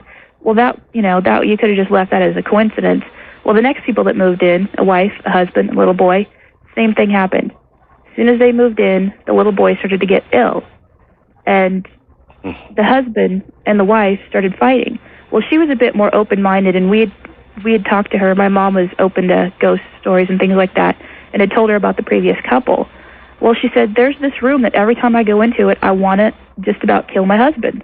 If I go in there, I feel like if we're even sitting in there having a good time, I want to just beat him up. Rage. Yeah. And so she ended up being a good friend of my mom's, and she let my sisters use the house for their prom date after the prom, because the high school was right across the way. It was a 4-way stop. Sure. And they ended up in the TV room, which was the room where the arguments happened. Well, they had no knowledge about this because my mom didn't tell them. She didn't want to scare them. And their prom date went from being a happy, regular boy-girl thing. The way it ought to be, Yeah, to just complete hatred among all the couples. All the men and women ended up fighting. Didn't tell each other about it until later. This all came out later on, that this room was the focus of the rage. And the nearest that we could figure out was, because it was all focused on men, the women felt angry, but the men were the ones that seemed to suffer from it. I mean, they went from being normal, happy-go-lucky. It happens that way so frequently. Yeah, normal, happy-lucky guys, but then all of a sudden they just got dark. Yes. They got dark, and they got depressed, and they got sick, and the little boys got sicker and sicker and sicker. Well, finally she's like, if this is a precedent set here, I'm leaving. I'm not sticking around for this. And she left the house. Well, her kid got better. By then the marriage was over, but, there was nothing that they could do about it by then. Well, every person that has moved into that house since then, she's kept up with it, has had the same problem. And the only thing that we could figure out is that something must have happened to a woman. Because the focus, I lived in the house, my mom lived in the house, my two sisters. We never had anything weird happen to us other than some odd ghostly things, but nothing dark and evil. But something bad happened to some woman. Something bad, and she was angry about it and taking it out on the men living there. And when I was a little kid, I wouldn't go to bed in my house by myself in that house. I had to have somebody come with me and stay with me till I was asleep. The day we moved out of that house, we moved into a Victorian across town, which in and of itself looked like a scary house. But I got up when it was time for me to go to bed, walked upstairs, went to bed. No questions asked. Just did it all by myself. Mm-hmm. And the next day, my mom sat me down, and she's like, well, honey, why did you do that? You usually have me come and stay up there. I said, we lived in a bad house, Mom. This is a good house. This doesn't have anything in it. That is some story. That's really some story. I appreciate your call. Well, thank you. Thank you. Can you imagine that? What is that? Is that an entity remaining, injecting its hatred into everybody who occupies the room?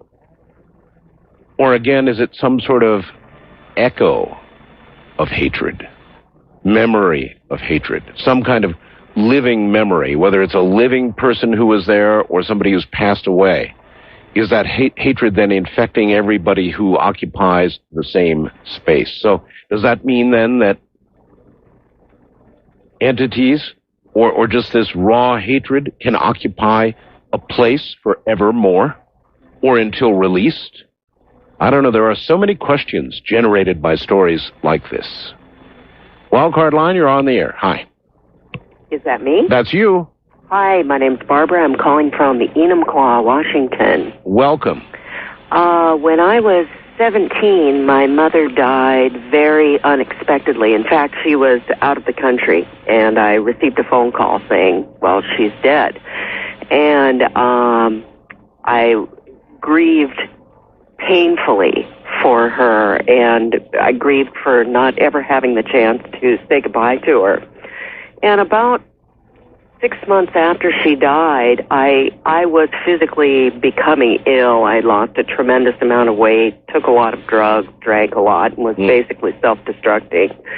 And I was over at a friend's house in the middle of the afternoon, sitting on their bed, and I looked up and I saw my mother walking towards me down a staircase.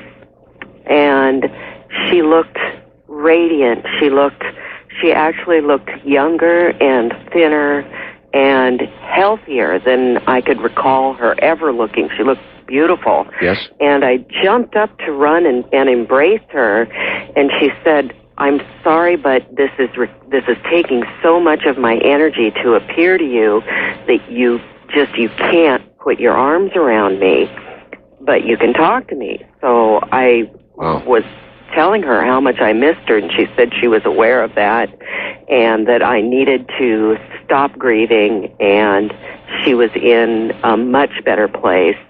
And then she asked me would I like to come with her and to that place? To the place where she was now, all right, in order to... All right, we're at a break point here. I have to break, so hold it right... Energies. Maybe. Maybe it was the same, and it was just playing tricks on me because, you know... That's what they do. And I hadn't been drinking. I'm with you. All right. All right, thank you very much. It seems to happen to those who drink and snort and smoke, as well as those who are stone cold sober. So make of that what you will. West of the Rockies, you're on the air. Good morning. Hello. Hello. Hi.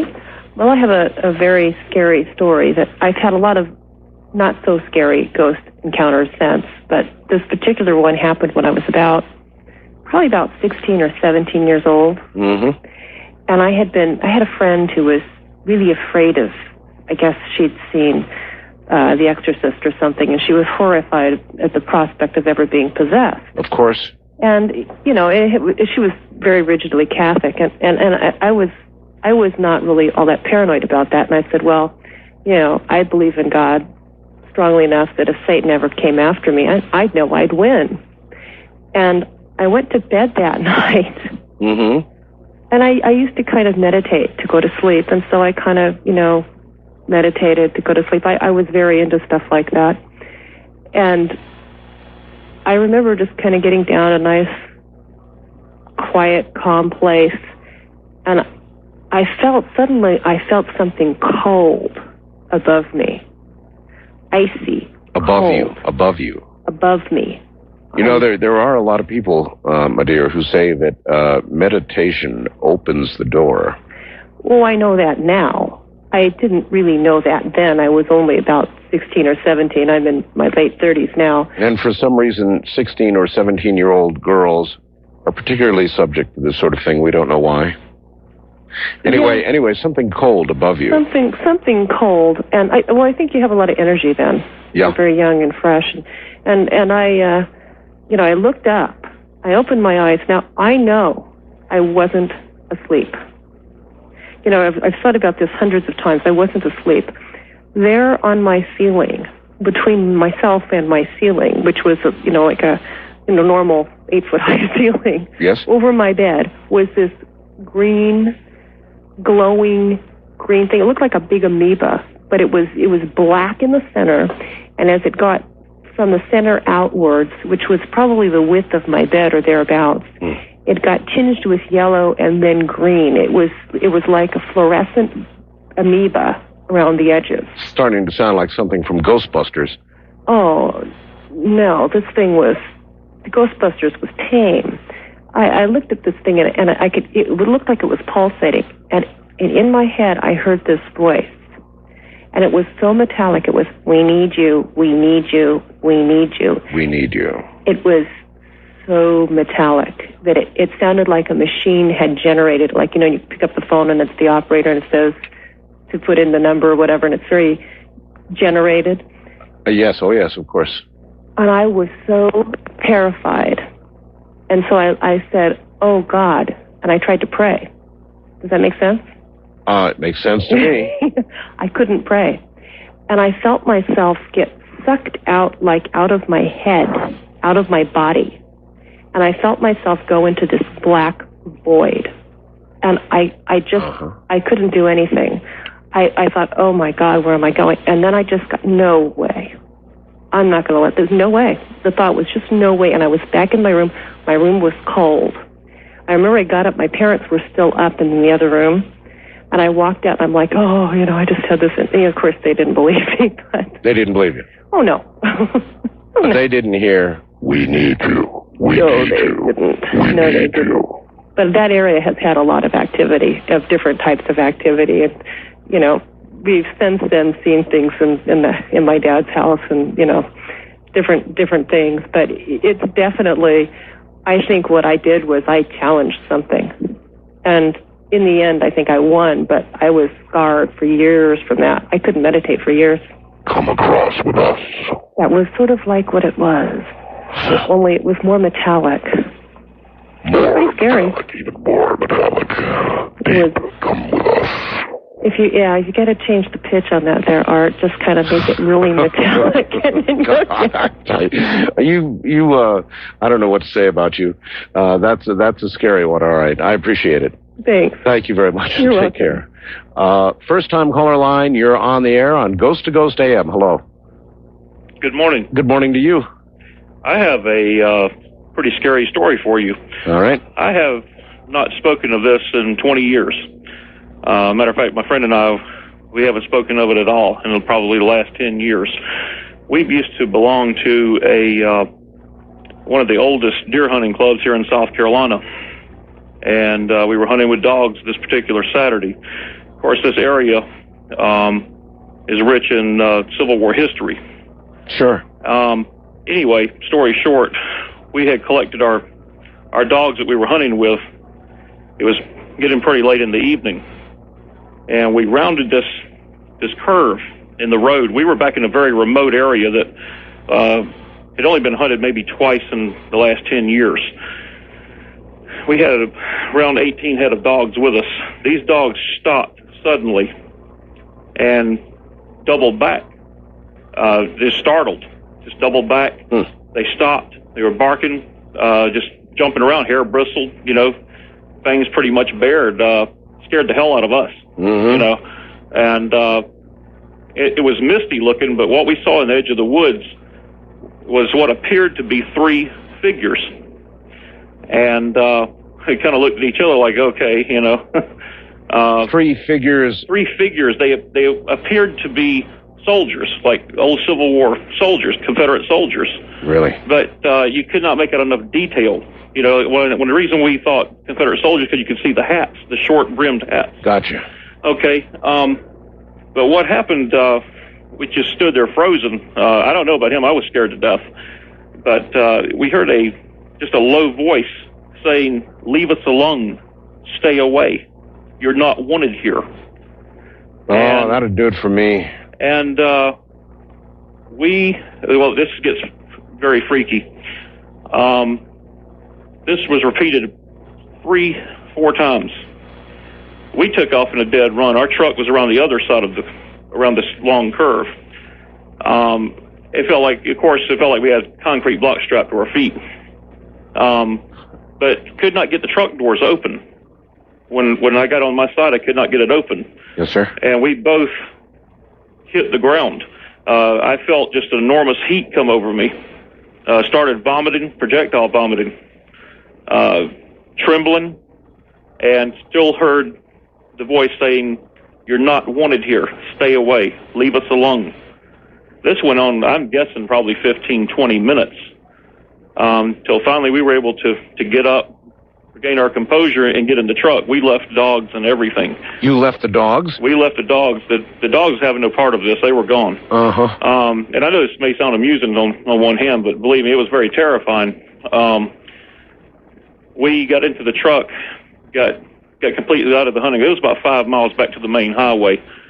And we had to stop several times. It's only a 30-mile trip from our club back into the city of Columbia.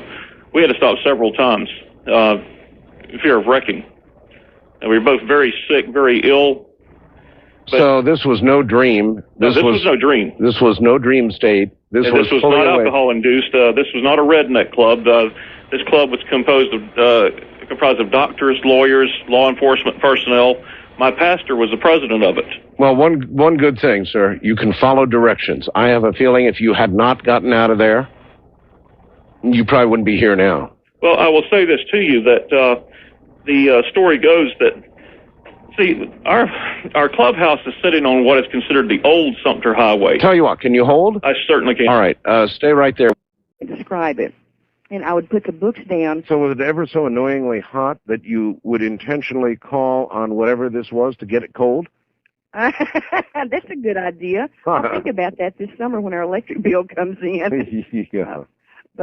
And I would put it down, and then I would go look through the Bible to see what kind of scriptures that said, and then, it would, dissipate. And then every time I would go read these books, it would get absolutely so cold. And I just thought, I didn't think anything about it, well, except for cool, I was ignorant, I guess. I didn't really think anything about it. I guess after a week, I was reading, and I kept feeling like there was something watching me, following me around, and it would just be a really weird presence in the house. My husband was working, the baby would be napping, or he would look at something like he was like a cat tracked something, and he would start crying. And I would think, what is going on? And this would go on, and then I was at the kitchen sink. It's an old house, you know, with the windows, those old, neat, deep sinks. I was washing dishes, and I wasn't thinking about anything that I was reading. It was just a very hot, sultry day, and all of a sudden, Art, I felt these very thick, cold, icy fingers touch my shoulders, move up to my neck, wrap around my neck, and gave me a gentle squeeze. Oh, my God. That's about what I said, too. And it scared me. I don't remember what I did. I think I was too scared to even say, oh, God. I just could not move. And there was this always when I would feel like something was following me, and especially at that time when those icy fingers touched me, there would be this awful kind of like boiled egg smell in the house. Rotten eggs, yes. Yeah, rotten eggs, right. Sulfur, actually. Sulfur, that's right. But that was the most empty, void of any kind of compassion, light, or whatever evil sensation I have ever felt. After hearing your whole story, I'd rather suffer the heat. Yeah, really, that's why we probably won't, call on that thing this summer. But when you have a toothache, you know how it hurts so bad you don't know how, you think, gosh, is my jaw that deep? Right. That's how cold I felt, so deep inside my soul. I didn't realize that I was really that thick. It was so deep. Well, after that, I thought, forget this noise. So I took all those books, I took them to the patio, put them in our hibachi, and I torched the things. Wow. And I have never had anything happen like that since. Not like, we've had things happen, but not like that, not evil. Well, that sure is some story, man. Well, thank you for the time. Take care, Deb. Oh, you too. Bye-bye. Bye. All right, well, so then, is it an entity that was attached to those books? Could some of those books just have been inherently evil in some manner? A cold thing that would eventually reach up and grip your neck? I don't blame her. I would have burned them too. East of the Rockies, you're on the air. Hi. Hi, Art. How are you? I'm all right, sir. Where are you? I'm in Nashville. My name's Jeff. Yes, sir. I guess what my story kind of starts. I was in 6th grade, and I have a younger brother who's about 18 months younger than me, and we used to visit an elderly couple in an old house that was next door to us. Mm-hmm. It was a small town, and our house sat beside this old house, and then right beside it was a big church, and we used to go there every day, basically, just to catch up with them, tell them how our day was and everything. And every time we were over there, we only stayed in the kitchen of the house. But every time we were over there, there would be a door that would slam, and it would come from upstairs. And we didn't think anything of it, my brother and I. It just, but one of the couple would always go upstairs after the door had slammed. Mm-hmm. And they're the only two that lived in the house, and they were always in the kitchen with us when it happened. And I didn't think anything of it. And I was upstairs only once in the house, and the elderly man was giving me some stamps, and it happened that the door slammed again while we were up there. And it kind of was like, well, it's an old drafty house. It kind of looked like one of the like from a Scooby-Doo mansion. Yes. It was so. It was almost like the rest of the house outside of the kitchen was modern, but the rest of the house just absorbed light. It was so dark. The wood was so dark, and sure, it was kind of creepy. But I never felt ill at ease there.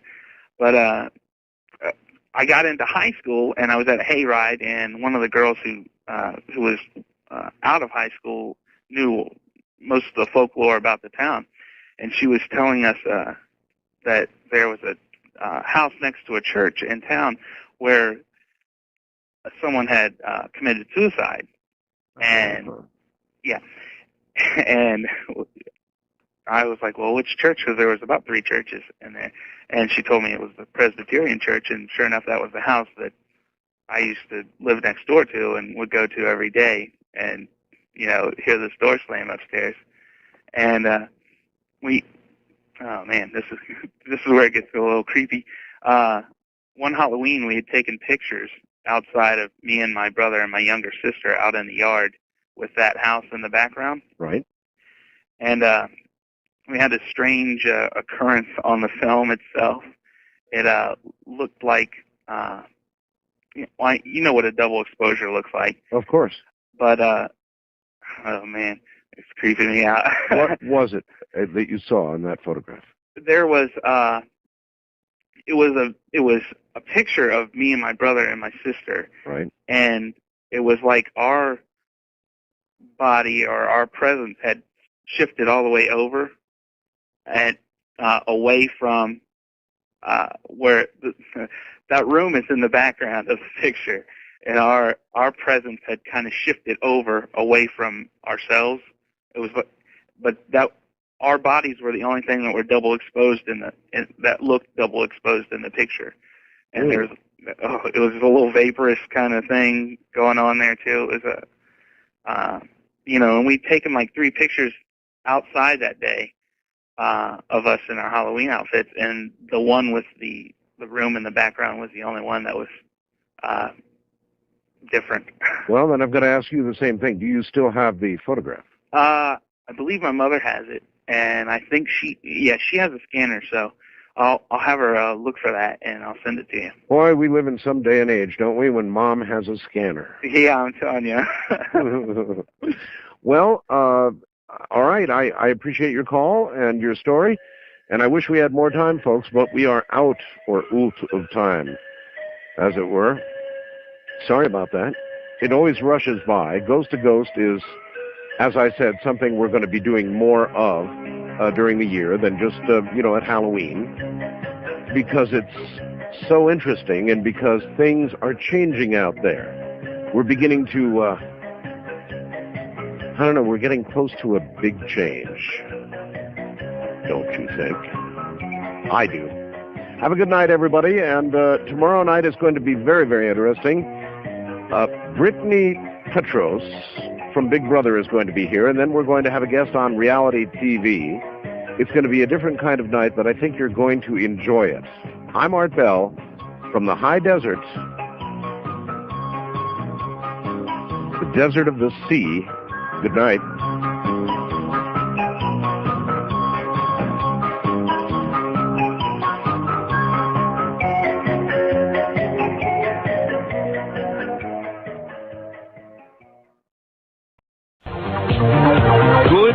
Friday, they say. Yes, indeed. From the island of Guam, out the west, or is it the east? Eastward to the Caribbean and the U.S. Virgin Islands, south into South America, north all the way to the pole, and worldwide on the internet. This is Coast to Coast AM. Good evening, victims. That's what you all are, is victims. Right? There is no question in my mind, nor has there been for years, about the existence of ghosts. I know there are ghosts. And I think most of you, the majority of you actually, know there are ghosts too. So every now and then we stop what we're doing, whatever that is. What is it we do here anyway?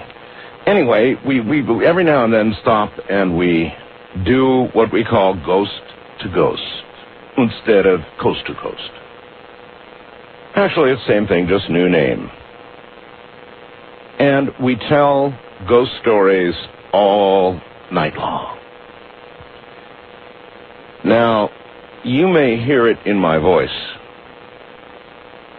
but if you would like to see it in my face as well, then you're going to want to be absolutely certain you check out tonight's webcam photo, which I took just a very few moments ago.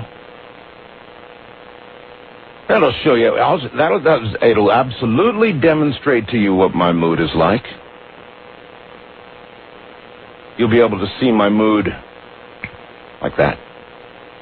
It's my webcam shot. You know, you go to my webpage, go to program. No. You don't go to program. How do you get there? Let's see. Good. Now I can't even operate my own computer. Here we go. Program and Art Bell Studio Cam.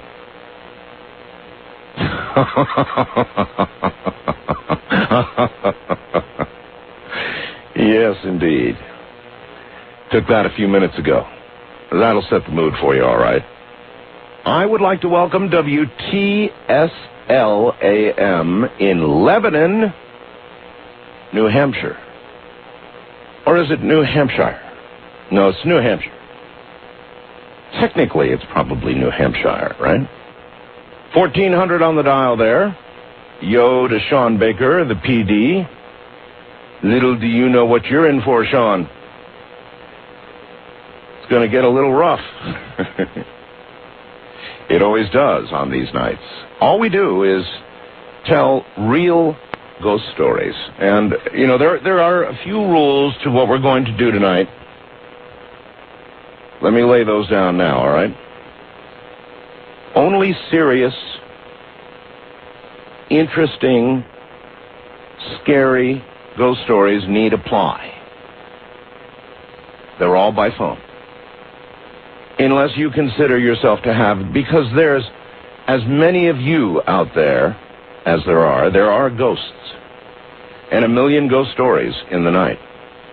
So only the premium ghost stories need apply.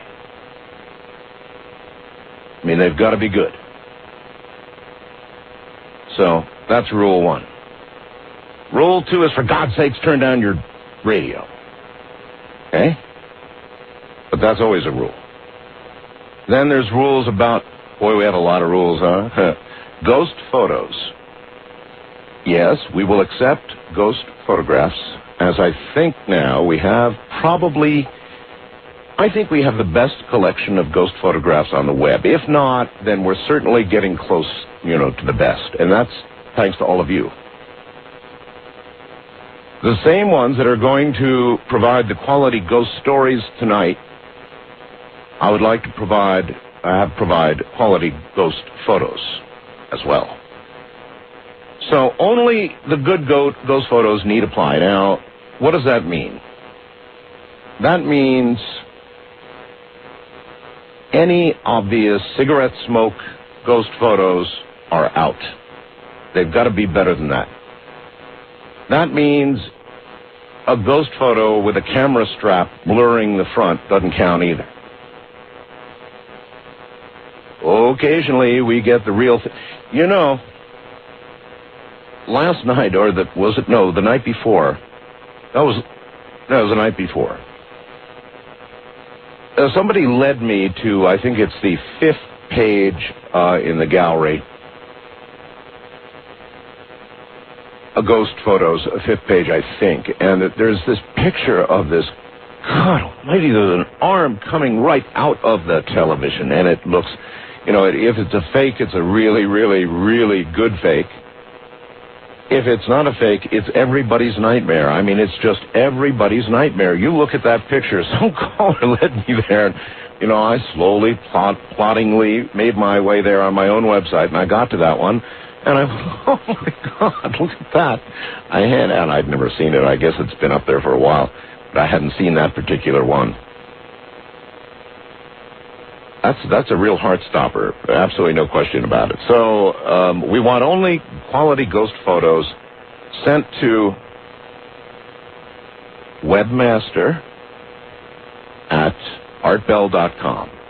That's Keith. He is standing by to review and judge your photograph. And if it's up to par, if it's really scary, we're going to put it up tonight. In fact, we've already got new ghost photos up there for you right now. as the collection continues to grow. I mean, there is no doubt. There is simply no doubt in my mind about the fact that ghosts are real. They are. They're as real as we are. There may be questions about what a ghost is, whether it's a human soul trapped here. Surely sometimes it is, right? Human souls do apparently, for at least a period, if not longer, get trapped here on Earth. And then there may be the memory, the sort of, I don't even know what the right phrase would be. The memory that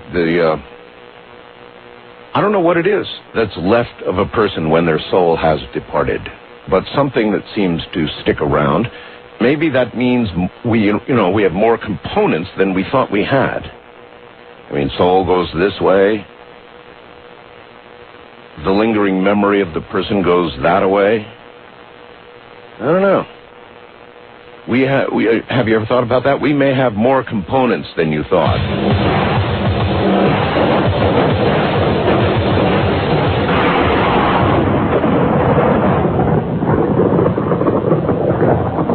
Oh, this is really good for any program you do up here. This way of coming back into the show. It's good for any program you do. All right, so you know what we're going to do tonight? It's going to be ghosts all night long. Shall we experiment? You always got to get warmed up in this biz, so let's see. All we're taking are ghost stories tonight. That's it. Got one to tell? Good one? Fine. All other matters are verboten. East of the Rockies, you're on the air. Good morning. Good morning, Art. Hi. Calling from Winnipeg, Manitoba, Canada. Canada, yes, sir. See you on CJOB here. Right. Anyways, I don't know if I met a ghost or a time traveler, but this is one freaky tale, let me tell you. Well, just sort of lay it out for me real quickly if you can, and I'll try and make a judgment. Every summer I go and I live in a tent in a campground. One night I'm sitting there listening to a football game. This guy rides up in an old Indian motorcycle. Mm-hmm. He had skin that looked like leather. He had Texas plates on his bike. A lot of them in Texas look like that. He had 2 stickers on the fender skirts. One said, "America, land of the free, as long as you do what you're told." The other one had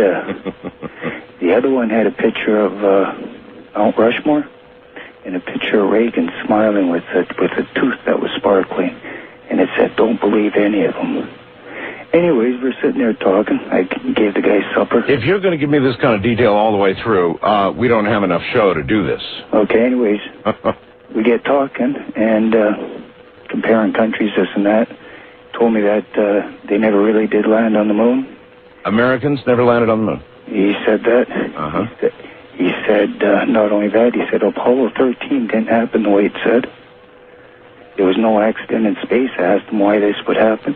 They said, he said the country's morale was down, Vietnam War.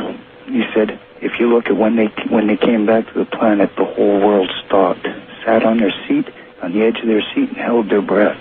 Mm-hmm. He said they done it for financing, and they done it for the morale of the country. Anyways, he went on and on. I asked him what he done. He told me he was a history teacher, and he kind of grinned and gave a belly laugh. He started telling me all these tales. And sometime I got up, went to use the outhouse. I was about 200 feet from my tent. I came back, he was gone. I never heard the bike. I asked my neighbor beside me. He never seen the guy all night. Nobody in the campground seen this guy. So you think that he was the ghost of America? Really? I don't know if he was teaching you history the way it really was versus the present matrix that we all live in, right? I don't know if he was a ghost or a time traveler or what he was. I'd say it's close enough. I'll accept that. That's a fair medium call. Ghost or time traveler, who knows?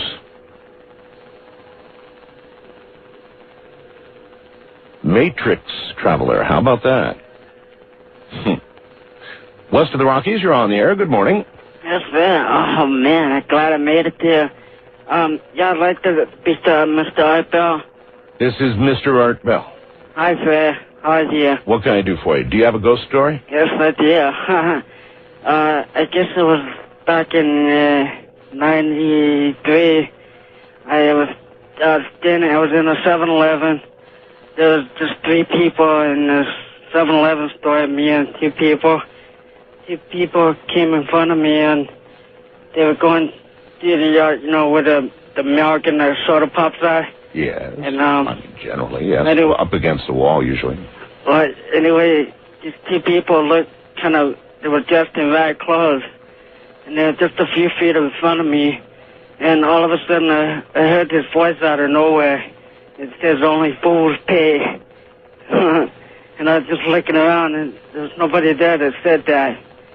And maybe it was a voice in your own head.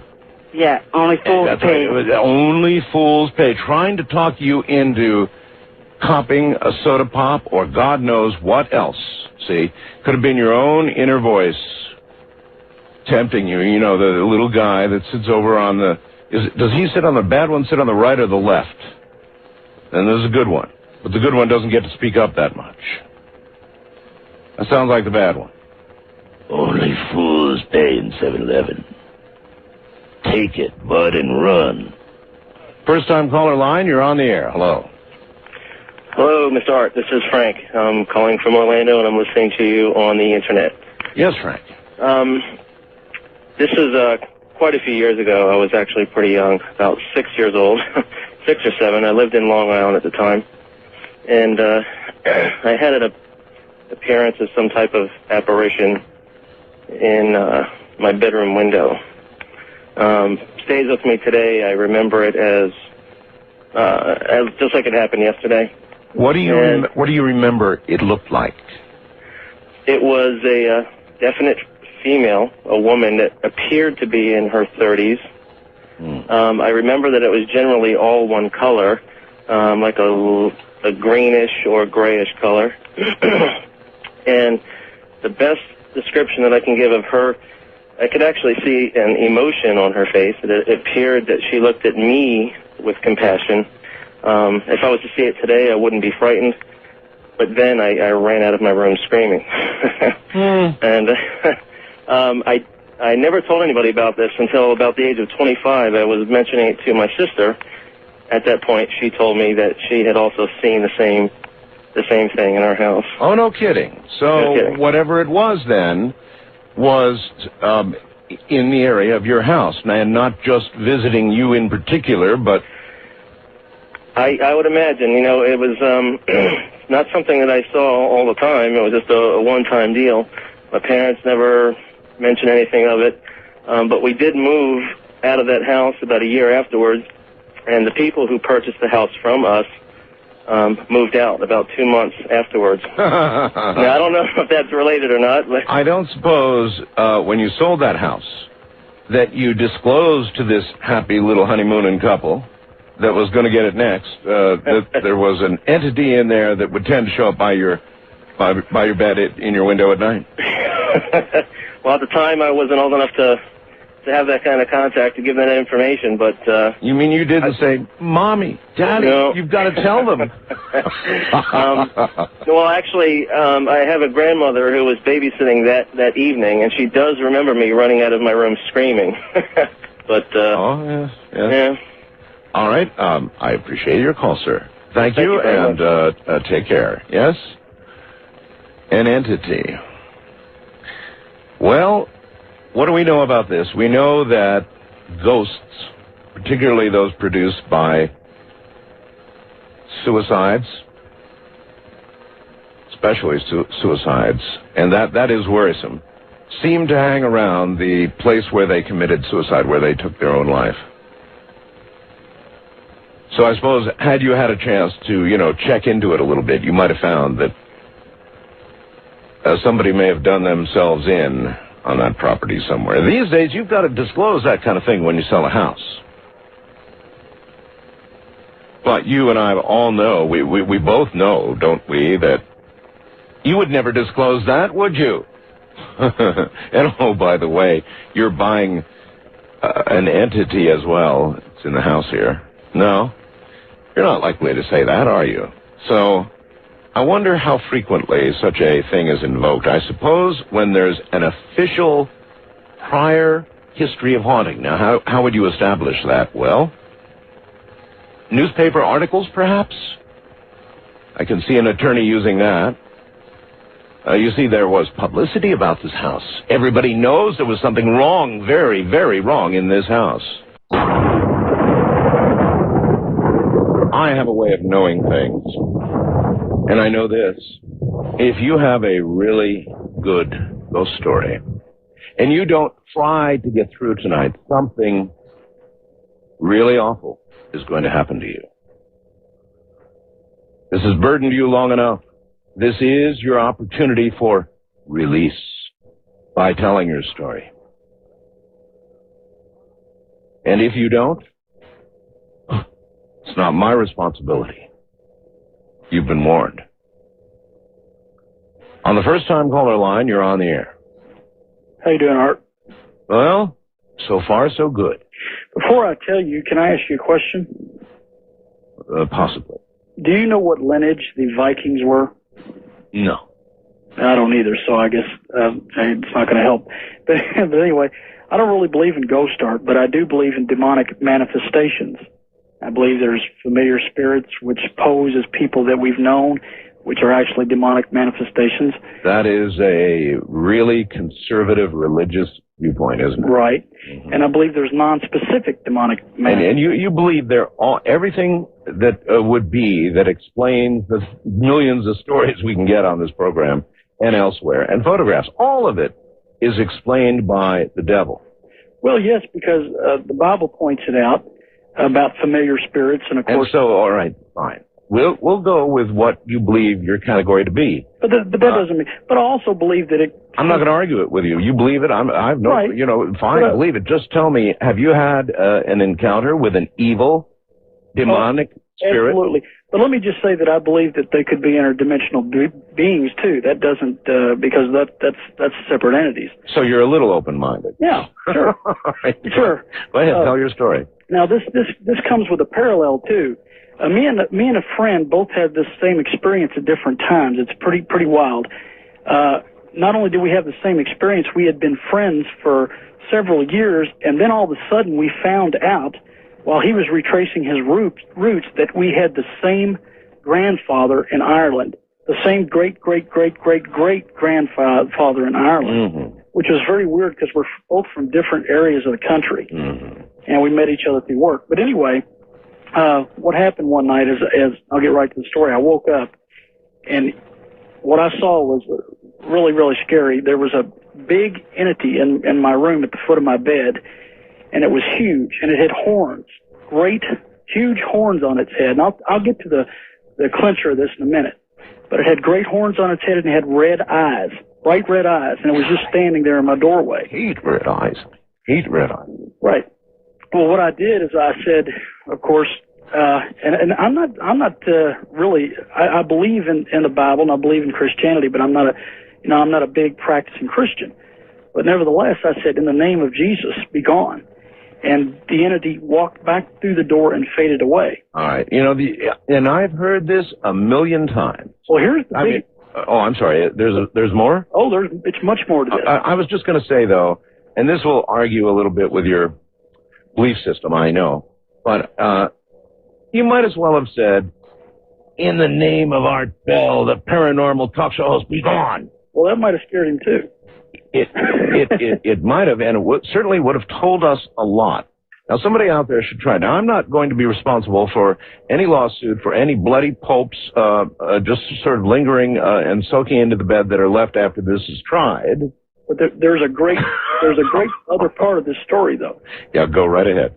Me and my friend, we practice coffee drinking at restaurants late at night, talking about things, including your show. Yes. We like to talk about your show over coffee. But anyway, I told him about that experience one night. I told him, and he says, well, I had the same experience, the same thing. Yeah. And I said, did it have horns on its head? He said, yeah, and I said, something similar to you said, and it backed down the hallway. I didn't tell him one point of this. I said, well, tell me what it looked like. He said, well, the horns weren't really horns. It was like a Viking cap. And I looked at my friend and said, I did not tell you this part about it. Yeah, the lineage. Said, but that's what it was. It was a Viking cap. I didn't tell him that, but we both had the same experiences. He both said something similar, and his, instead of, just out of the room, his was in the hallway, and it walked down the hallway and disappeared. But it was like a huge Viking. I'm with you all the way, and I can't think of anything that I would less like to see than something with glowing red eyes. That creeps me out. That always creeps me out. Glowing red eyes, I know, are bad. Very bad. No matter what other form the creature has, the glowing red eyes, oh, they're very bad. And by the way, just so there's no mistake about it, if I ever encountered one of these things and I had to invoke a name to get it gone, you can bet your bottom dollar it wouldn't be my name. You all want to try that, you go right ahead. Wildcard line, you're on the air. Hello. Hello, Art. Hi. This is Robert, KFI in Los Angeles. Yes, sir, the mighty KFI. I have been haunted by the ghost of a dead cheerleader. Whoa. Not as bad as a lot I hear about, sir. Oh, yes. She died quite recently. She was murdered by a photographer, and the photographer was sentenced and convicted for murdering her. Yes. Remember this story? No, but well, let's see, do I? I do remember. Anyway, it's not important. Go right ahead. All right. Now, you see, I had met her 5 years previously, but I was haunted by her in 1973 when I was in the Air Force. I would be in formation. There'd be several thousand of us in formation going to tech school, and all of a sudden, the entire formation was called to a halt while all the big NCOs and officers came up to look at me, and I'm standing there wearing a cute little cheerleader outfit with pom-poms in my hand, and my airman behind me is rubbing my behind. And after that, my life was a living heck, and I couldn't understand it. Anyway. Well, I remember boot camp real well. And people like you, if you were really in that outfit, it's like you went home the next day. That was a ticket home. So there can't possibly be more to this story. Oh, there's funny. Well, there can't be, except to say that in boot camp, a lot of us in our mind's eye saw cheerleaders. Mm-hmm. Every day, in fact. Uh-huh. Well, everybody saw one. And there wasn't a woman around to be seen. Anyways, my former commanding officer was Brigadier General Chuck Yeager. Shortly after that, he came down to interview me. Why? Because my commanding officer was friends with Yeager, and Yeager came to interview because he heard about it. This is about the time of the comet. This is about the time of the comet in 1973, and about the time Colonel Fox of It never got that weird, sir. Never. Chuck Yeager had a lot of things to do with his time, but interviewing people who had donned cheerleading uniforms in basic training while getting fondled, that would not have been high on his list. I don't buy it, Monk. East of the Rockies, you're on the air. Hello. Mr. Bell? Yes. Oh, sorry about that. It's a little slow on the trigger here. I'm not a Canadian, so... I really enjoy it. It must be Air Force night tonight. I'm retired Air Force. Are you? I was stationed at F.E. Warren Air Force Base the last few months I was in. And since I went retired on active duty, they gave me a position babysitting in the dormitories. The buildings at F.E. Warren are extremely old. They're from about after the Civil War. And I worked very late at night. That really is old. Yeah. Quite a nice base. But as I was sitting there, must have been about 3 in the morning, I had a Buffalo soldier report in. And a Buffalo soldier? Yeah, full regalia, buckskins, the hat, the pistols. Just terrified me. You mean just came right up to you? He came into my office. Full form, not wispy or anything like a ghost, but just solid human? No, he was solid to me, and then he left. He just disappeared. vaporized, I guess would be the best word for it. In front of your eyes? In front of my eyes. About 5 minutes after, everybody in the dormitory knew I'd seen him because it did scare me. Well, there are two types after an experience like that. One is, like you, can't keep your mouth shut, going to have to tell everybody in sight just to feel better about it. And the other is, I'm never telling anybody about this.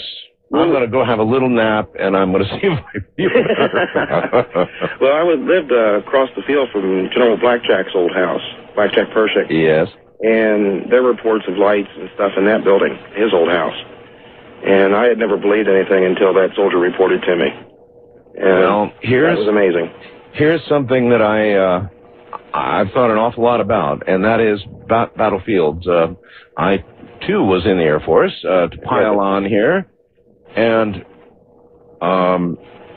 during Vietnam, and a lot of people died, and, you know, there are a lot of ghosts on battlefields, and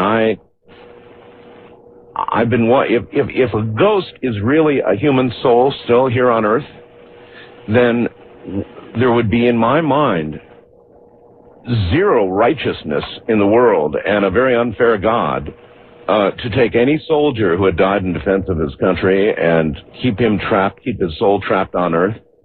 Yes. How ultimately unfair would that be? That would be a terrible, terrible afterlife. Yeah, exactly right. Thank you very much. Terrible indeed. So, why then are battlefields littered with ghosts? What sort of God would allow that to occur? And the only answer you can really hope for here is that indeed it is not the soul, but some other component of what's left of you when your body is gone. West of the Rockies, you're on the air. Hello. Hi, Art. Hi. This is Anita from Harrisburg, Oregon. Hi there, Anita. Hi. I have a kind of a freaky story to tell that happened to me. Actually, we've had several things happen to us in this house. And anyway, my husband and I had just watched a movie. It was the Amityville Horror. And we're getting ready for bed and went and got in. And I started getting this really icky feeling like something evil was in the room with me. Yes. And my husband had gone to sleep, and we had our 1-year-old son in the same room, and he started fussing and wouldn't settle down. And I was starting to doze off. Every time I doze off, I'd jump awake, like something kept bothering me, or, you know, and I had this real evil feeling. And about 3 o'clock in the morning, I had dozed off, and I jumped awake again because it felt like something had taken a finger and run across my feet at the end of the bed, and I heard a hiss. It was a hiss. And you don't have cats? No, we didn't have any cats. Hisses are really bad. Yeah, but I had the light on all night. I was laying there on my back, because, you know, so I could see all around the sides of me, and anyway, I was so scared. I didn't know what to do, so I said, just said a quick prayer, and that feeling went away. And we finally... whatever it was went away. Yeah, it did. And my son settled down, and I settled down, and we slept the rest of the night. And well, you know, I guess we've got to ask, is that really the power of God? Is the prayer, the invocation of the Lord's name? Yeah, but if Jesus, does that really drive these things away, or is it just the command, your mental command, to be gone?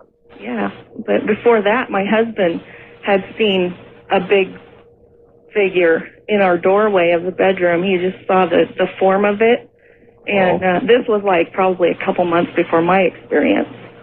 And then it went away, and then a couple nights later, he woke up, and it was right in his face. And he goes, "What do you want?" And it says, "I want you." And he just laid there. He was just frozen. And then I woke up too, and he was just drenched in sweat. My God, you mean you both saw him, or when you awoke, you saw him drenched in sweat, huh? Yeah, he was all freaked out, and that's interesting, because I've never heard of anybody coming back from "I want you." Yeah, I know. Well, when we moved into this house, we had to clean it out, and upstairs there were stacks and stacks of witchcraft books, and we kind of think that had something to do with it. Do you know anything about the former tenants? Not really. Just that they weren't very clean. We had to clean up the whole house. And they obviously had a big interest in witchcraft. Oh yeah, big interest. And even my kids, when they were little, they slept up in that room where we cleaned the books out of. And my oldest son said he would see, well, he described them as white ladies dancing in the closet. And he said that they made kind of a growling sound. Growling? Yeah. Yeah, so we've had a lot of weird stuff happen here, but... That's another thing that would be really upsetting to me, would be a female growling. Yeah, yeah, and my older daughter had seen him too at the same time. So I knew that they, and they were totally serious. That's even more serious. When you have, like, two people, two witnesses, two family members who see the same thing at the same time, if that really happens, time to move out. Well, actually, we had a house fire, and it burned the whole upstairs. You're kidding. Did it really? Yeah, and so my husband remodeled the whole house, and we tore the whole top of the house off completely. And ever since then, we have not had anything happen here in this house. Well, I wonder, but what does that say? I don't know. That's really, that's another thing I found really strange because, after the house fire, we rebuild the house, and then nothing happens again. So you burned the ghost out, or the ghost burned itself out. And what caused the fire? Do you know? Well, they think it was an extension cord, but they're not sure. Yeah, that's almost as good as swamp gas for UFOs. This house was built in 1940, so lots of things could have happened here. But see, that sort of seems to say that whatever it was locked into that physical place, that physical building. Uh-huh. And so what in the world do you suppose happened to it when it burned? I don't know. That's what I've always wondered. That's had me puzzled because, we were having so many weird things happen here, and then all of a sudden it's gone. Well, a lot of people in the audience scoff at this kind of thing, and they say, baloney. Stories, made-up stories. Not made up, is it? No, none of it. I appreciate your call. Okay, thank you. Thank you very much. Take care. No, not made up. Unfortunately, these things are real. I wish that we understood more about them. And try as we might, it seems nearly impossible to achieve that. Once again, you might take a glance at my webcam photo tonight when you get a chance. It was my in the mood photo. Well, let's see what lurks upon the wild card line. You're on the air. Hi. Hi. How you doing? I'm doing okay. Extinguish your radio. I did. You have a ghost story for us? I certainly do, sir. Let her rip. Okay. So I was in my house in Plymouth, New Hampshire, where I actually rented the apartment above an accounting office.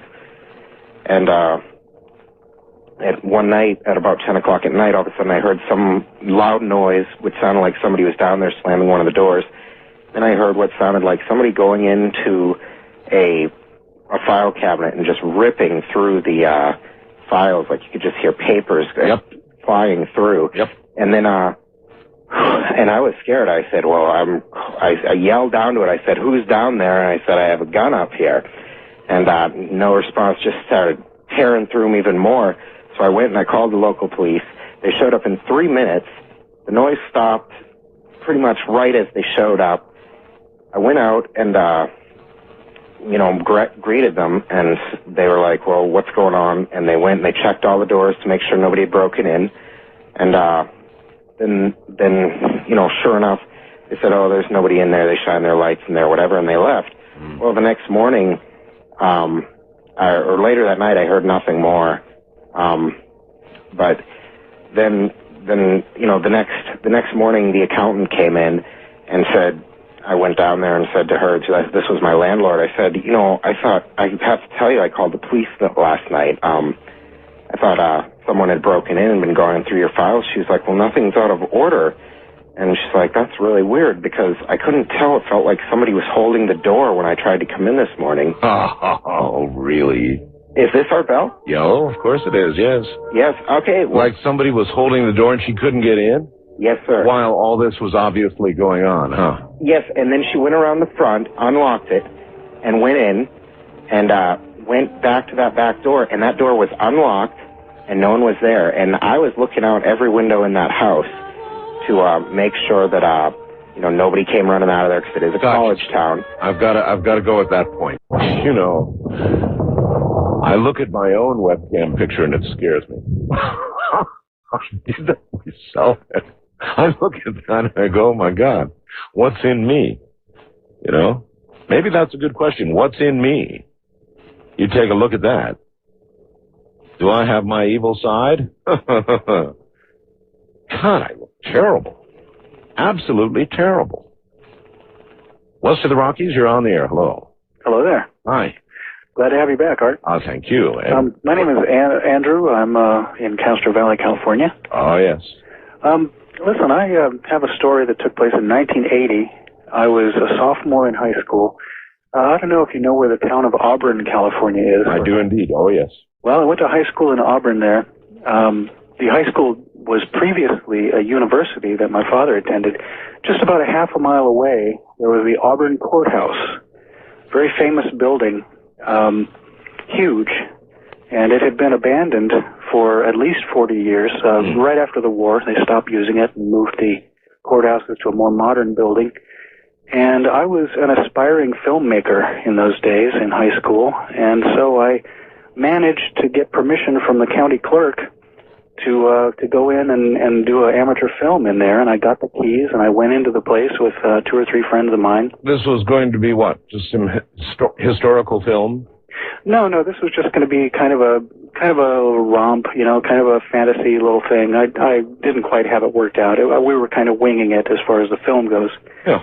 But it was just an interesting background once I got in there. I had no idea what I was in for, as far as the story goes, and the architecture, too, was pretty amazing. We got inside the place.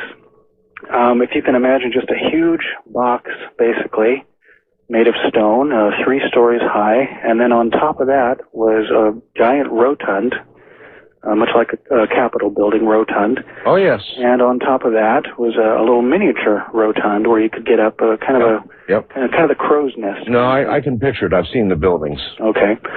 Well, we got in there, and the whole downstairs was all marble. I think it had been redone in the 20s in kind of Art Deco style. And there was dust and cobwebs everywhere. And we started setting up our equipment and looking around, and mostly we were using the film as an excuse to goof off, because it was just such a tremendously interesting playground, and to have the keys to this place, I felt like I was getting away with something. But we started hearing banging noises coming from the upper floors, and we hadn't been up there yet, so we didn't know if anyone was in the building or not. Mm-hmm. And so we went up and checked it out. 2 of us did, and we had our girlfriends there. They stayed downstairs. They didn't want to go up, and there was no one there. So we came back down. We looked in all the courtrooms, and believe me, the courtrooms were lavish. Dark varnished wood. Oh, even modern courtrooms are that way, and all through the South they stay that way. I mean, they're really old, as you point out, heavy wood, carved wood. You really have the feeling of old, sure. Oh yeah, it was beautiful. And in the downstairs, there were safes. There were these enormous safes with brass and steel and iron, and they were just open, several of them. And so we filmed some footage down there, and this banging continued. And so then after having found out that no one was in the building, the banging persisted, and we started really getting nervous. And yet, at the same time, we were intrigued. We wanted to see something almost, We wanted to go up and have some experience, I guess, at that age. Mm-hmm. And so we kind of sneaked up there and looked around, and there was, again, no one there, nothing there. The electricity was on, so we could work the lights. And we came back downstairs, and I noticed that all my papers, my script in my little folder, was not on the bench where I left it. And I was looking around for it. Maybe I left it over where the safes are or somewhere else. And so I searched for it, couldn't find it, and then went back upstairs carrying all the equipment with us. And I noticed that, of all things, my camera strap was gone. Someone had actually taken the camera strap, unsnapped it off of the camera, the movie camera, and it was missing. Yes. So we carried everything up into this gigantic courtroom, and lo and behold, on top of the bench, on top of the judge's table or desk, there was my book and the camera strap neatly folded across it. And there was only 4 of us. The girls were really reluctant to come upstairs at all, and so there was me and my friend, and I would have noticed if either of us had been carrying the book or the camera strap. And I went back down and asked the girls, how did the camera strap get off of the camera? And they said, oh, we don't know. We've just been sitting here the whole time. They were down there, having sodas and eating food or whatever. And so I'm like, okay. So we went back upstairs, and we had turned off all the lights because we wanted to see if we could do filming in the dark, with the present light coming in through the windows. Only the young and stupid. Well, I mean, after all this, you're turning off the lights. All right, go ahead. Okay, so we go back upstairs, and the light in the one courtroom is on. Now, I didn't think anything of it because, who knows, my friend could have gone back up there, turned it on, whatever. Sure. So we're in the courtroom, the light is on, I'm filming a little footage, and then the banging happens again. So all of us go downstairs, and the girls want to leave. They don't want any part of it now. They're scared because we've already told them there's no one here. Proving again, girls are smarter than boys. pretty much true. And but adventure kicks in, and so we really wanted to know what was happening. What you call adventure is actually stupidity. Stupidity and youthful testosterone running out of control. Anyway, so fine, you go. Well, the girls decided to go, and it was, the lunch hour that we had, and that was pretty much over. So, being studious individuals, they went back to school, and we stayed there, of course. And on the downstairs floor, there were cells, holding cells. Made of. That's right. There would be cells, wouldn't there, in a old courthouse? Well, there sure were, and a couple of them had doors at both ends. They were like long, narrow cells with a door at one end, iron bar grates, and a door at the other end. Gotcha. Well, we went inside one of these cells, made sure that it couldn't lock. There was no lock on it, and the other end was wide open. We walked in. The door behind us slammed shut. For no apparent reason. And so our instant reaction was to run like the dickens and go out the other end. Yep. Before it slammed shut. I mean, we were terrified at that point. And so you made a dash for the other side. We made a dash for the other side. We got out and entered into a different part of the courthouse and circled back around to where we'd started, and it was open, as if it had never happened. So let me guess, you went back in. Well, no, we didn't go back into the cell. At this point, it had become like a game. We were just waiting to see what the next thing was that was going to happen. And we couldn't let it go. I mean, we weren't seeing anything. We weren't hearing voices or anything. We were just convinced that somebody's playing with us. Yeah, well, these kind of games in the movies end up with dismembered bodies. Anyway, anything else? Well, there was one final punctuation that made us all never go back. And that happened right outside the building in broad daylight, probably 2 o'clock in the afternoon. Up on top of the building, there were 4 statues.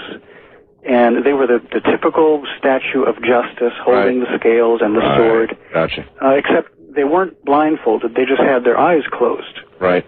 4 women on the cardinal points of the compass on top.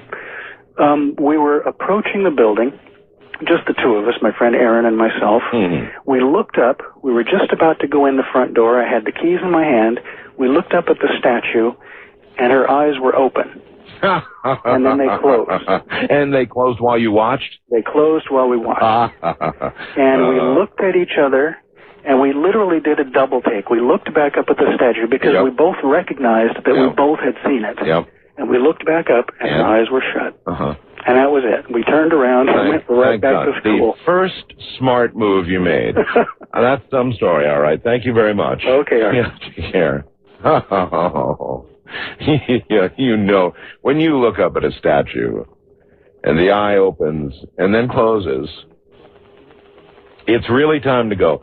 I bought the whole thing, and the only thing that could have caused me to reject that entire story would be if they'd have, climbed up to investigate the statue or gone in the house. That would have been too much for me, but I'll buy what he gave. That wasn't bad. First time caller line, you're on the air. Hello. Hello? Hello. Hello, are you talking to me? Yes, I'm talking to you. Oh, there you go. Where are you? I'm on Long Island. All right. New York. This is Russ. This is my first time call. And I have something that happened to me when I was 4. I'm 47 now. Okay. And what happened was I was running around the house after my sister. My sister was 8. I was 4.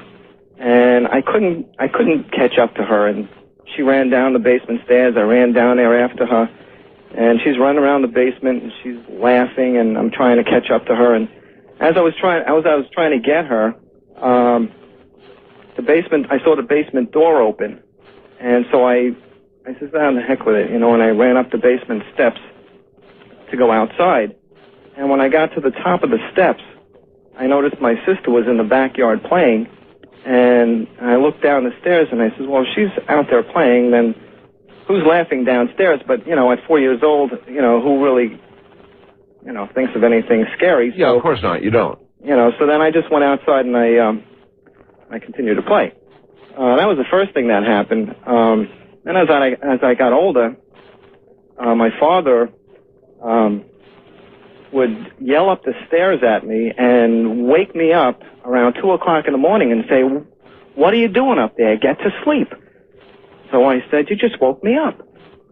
So something was going on around you. He said he heard walking around. He says, you're walking around up there. I said, I'm not walking around. I said, you just woke me up. So now years go by, and I'm in the kitchen, and he's in bed sleeping, and my brother is upstairs sleeping now in that room. And and I heard walking around, and I went by the stairs, and I says, Jimmy, what are you doing? What are you doing? So I went upstairs, and my brother was sound asleep. So I got a chill went up my back, and I says, geez, this is what my father's been hearing all these years, There you are. And so that's been going on for, that happened, that went on for quite a few years. Have you ever seen anything? Yes, I did. Scared the hell out of me, too. I was around 15, I would think. And we had a whole, we had company over the house. It was a party for some reason. I don't know what it was. But anyway, there was a lot of people in the house. And I was coming out of the bathroom. And directly across from the bathroom is my mother's bedroom. Mm-hmm. My parents' bedroom. And so as I opened the door to come out, I saw a woman standing in the bedroom at the edge of the bed in a long white gown. I couldn't make the face out, but she was, it was just beautiful. That's all I can remember. It was just beautiful. And I went into the kitchen and I said to my mother, I says, who's the lady inside in the bedroom with a long white gown on? This sometimes could be a really bad thing to go tell Mom. Well, she said... Anyway. Well, she said, I know what you're saying, the bride and all that stuff, but no, she says, no, there's nobody here, and there's no one in the house with a long white gown on. So I says, I'm telling you, there's someone in your bedroom there. She's standing there at the edge of the bed, and she's looking out towards the hallway.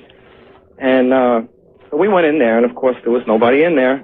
And from that point, whenever I went past her door, I would never look in. Thank you. But because I did not want to see that woman again. Then there was one time where I came home from work pretty late, and I walked in the house, and it was dark, and I said, Ma, I said, you home?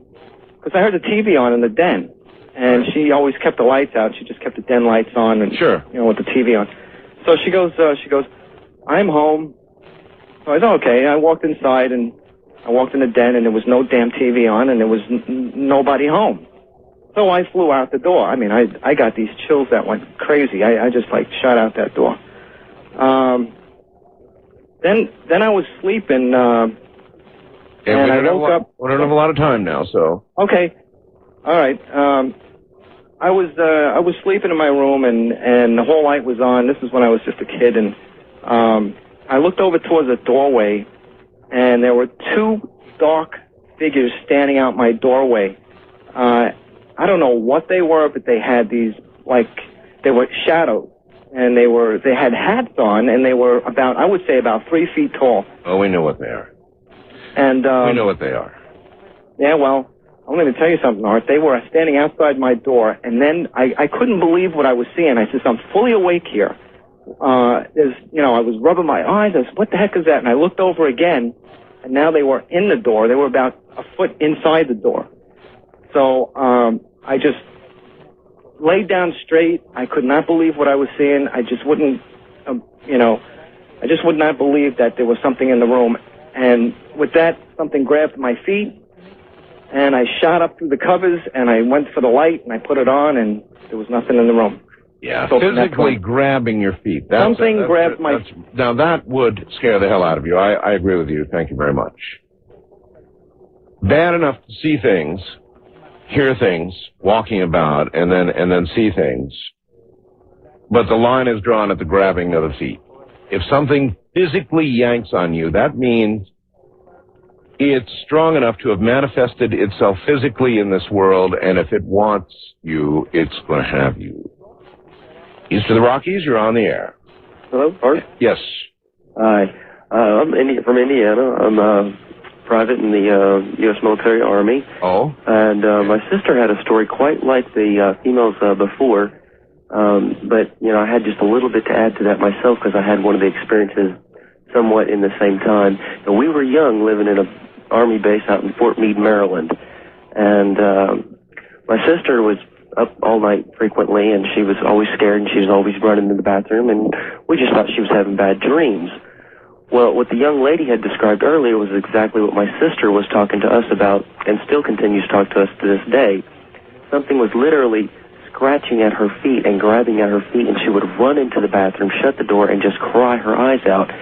Now, during that time, I was also having things waking me up by breathing up in my face, and it would scare me so much that it would wake me up. Right in your face? Right in my face, and it just scared me completely, and Mom did not know what was going on with her kids.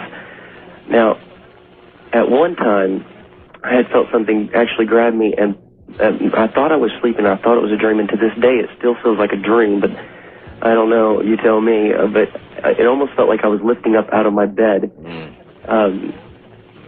And floating down the hallway, but it still, to me, it seems like a dream. But it might have been an out-of-body, but when things physically grab at you, it's getting real serious. Into the unknown night once again. West of the Rockies, you're on Ghost AM. Cheers. Art, cheers. How you doing? I'm doing okay, sir. I'm calling you from San Diego, listening to you on KOGO. That'd be the one. Yeah, Padres won tonight. Go Padres.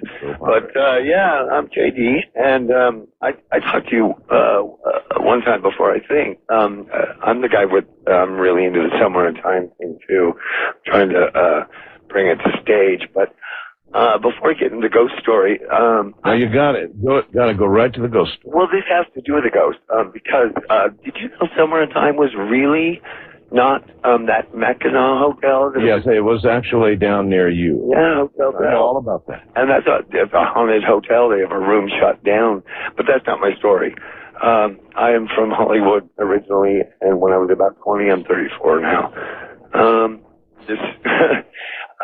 A girlfriend of mine had a very successful father who bought a mansion up in the Hollywood Hills, and it had been empty for about, 8 to 10 years or so, whatever. And the first night he bought it, he was very excited. He told his daughter, and we went to go check it out, and it had a pool.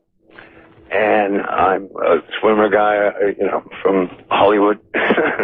Sure. Anyway, it was a really creepy pool because all the plants and everything had kind of overgrown, and it was a black bottom pool. But it was nighttime, and I took a dive in, and I'm a great swimmer. It was a hot summer night. It was in August. And young and stupid, and in Hollywood. Yeah, I was. And it gets worse. But so I dive in, and when I was under the water, I just got this panic feeling that something was wrong. And I got up and I got right out of the pool, and I said, something's weird about that pool. So time passes. The gentleman whose house it was moved in, and he went away. He's got schools in London and Hollywood and New York. So he went away, and he didn't like me seeing his daughter.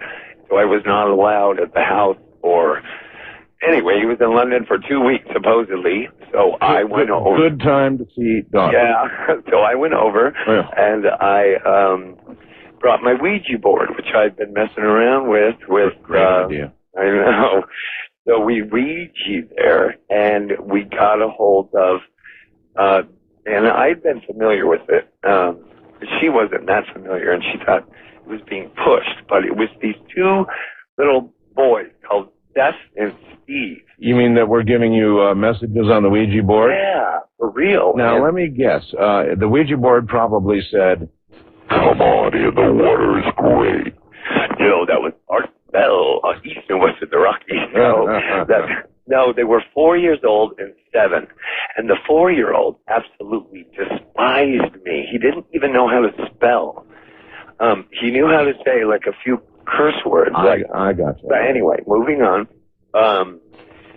This 4-year-old, really despised, and my hair was standing up on my arms. I was like, I don't like this. It's weird.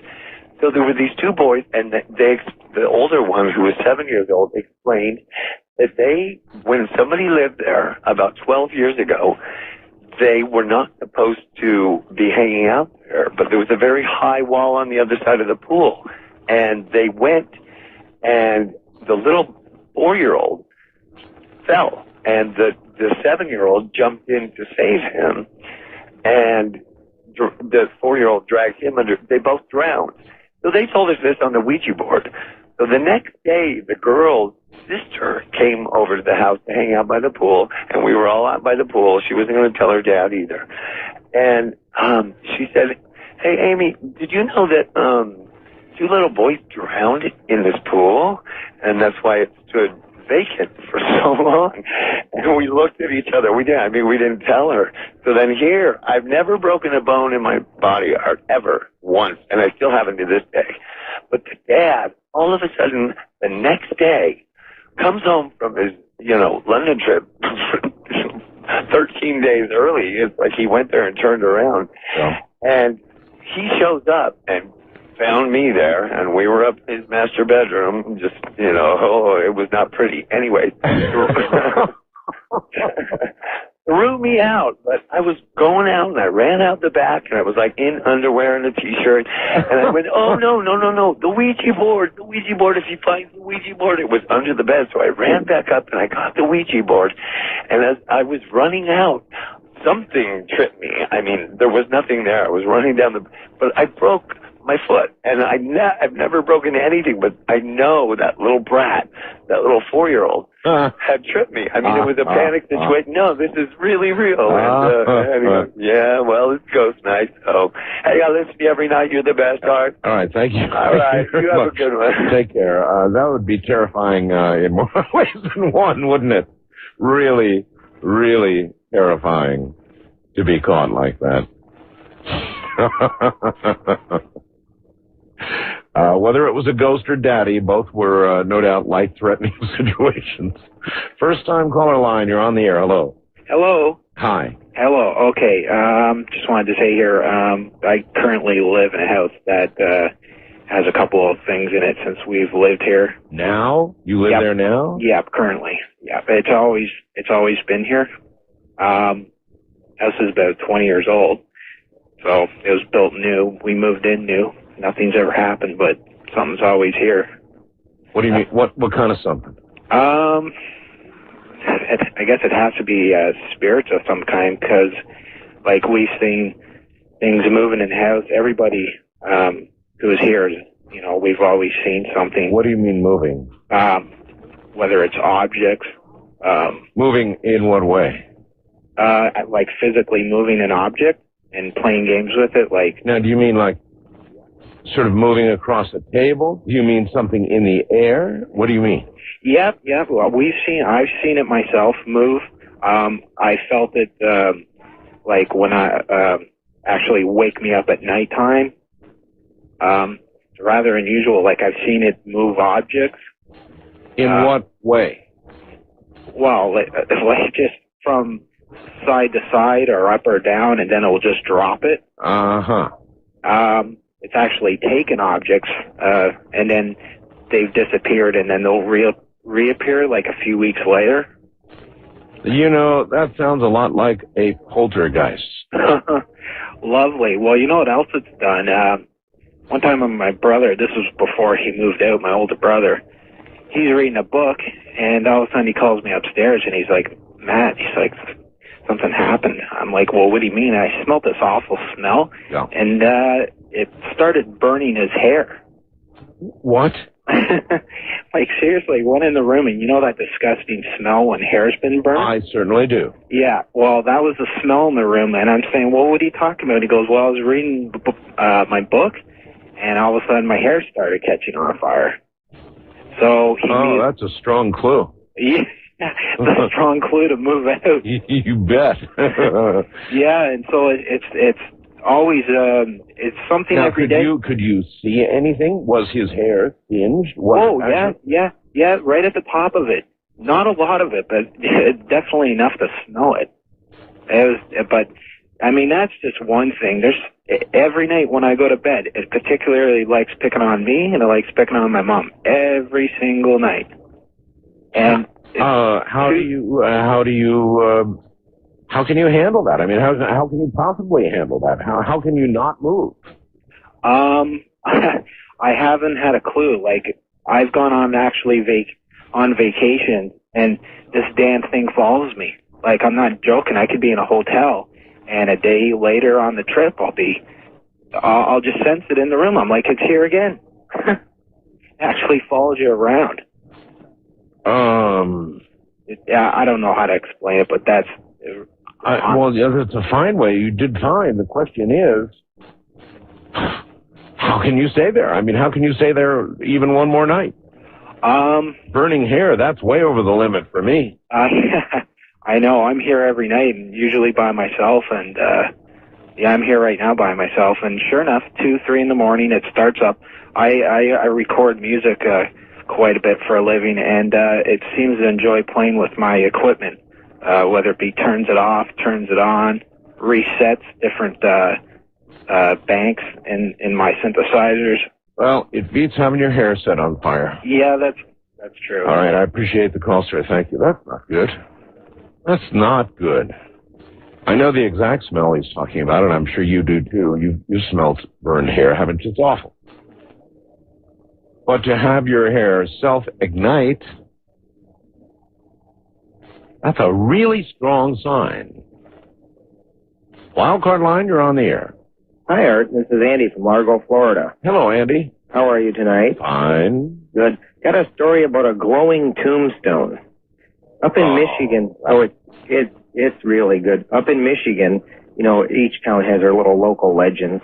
There was a story about off at 100th Street out in Byron Center, there's this little cemetery, and they say, well, there's a glowing tombstone in it. And I remember in high school going out here, and yeah, you'd see it glowing through the years. It'd have vandals. One year, some kids took the stone. Well, the Post Farm family that maintains the yard replaced the headstone. And my friend Mark, that still lives up there, said every year, it's around Halloween, there's a big attraction, a big group of people that go out there. But anyway, it only glows during a full moon on a clear night. Sounds crazy. Well, I had vacation 3 years ago, and when I went up there... Wait a minute. Let me understand. They replaced the headstone? Mm-hmm. because it was glowing, because something was obviously really wrong. So they put a new headstone in, and it too glowed at a full moon. The reason they replaced the tombstone is because I guess some kids got in there and actually stole the stone. I got you. All right. Whatever, yeah. But the new one glowed and the new one glowed too.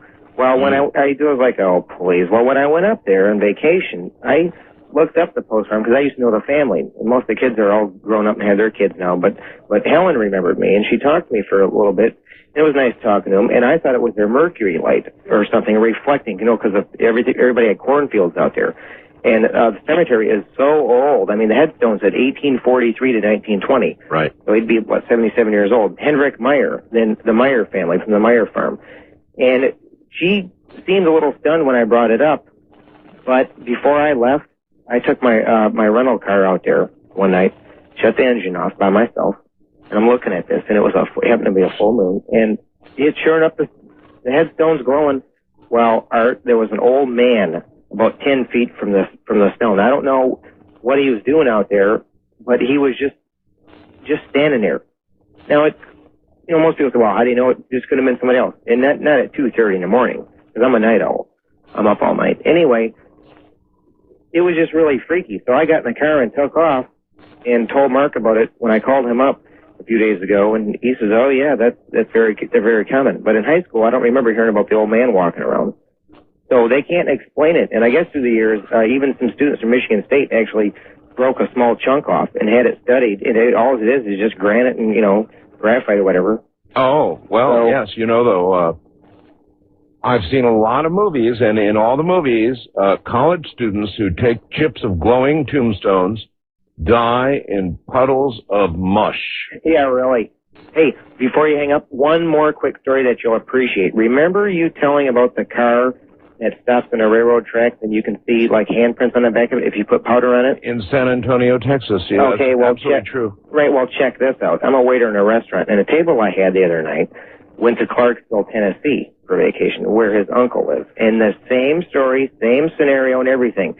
And I said, oh, come on. He said, well, we had to spread some butter on the back of the bumper, the back, the part of the trunk, the bumper, just underneath it. And then they put some powder on it, so the powder actually stick. Well, they say the same story. They've never heard of the San Antonio incident. They never even heard of your show. And I'm thinking, they were telling me this, because I got family that was raised in Old Hickory, Tennessee. Well, I don't know. What did they do? Did they go to a railroad tracks? There's a railroad track. Park the car, and you're saying that it got pushed off and they had handprints on the car? Exactly. And the road's not at an angle, and it was an old school bus in the 30s, and a bunch of kids were hit by a train.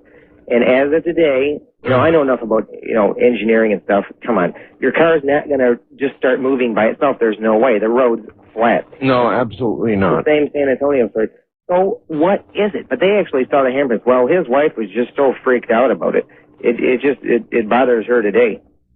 It would always bother me, and it still bothers me today.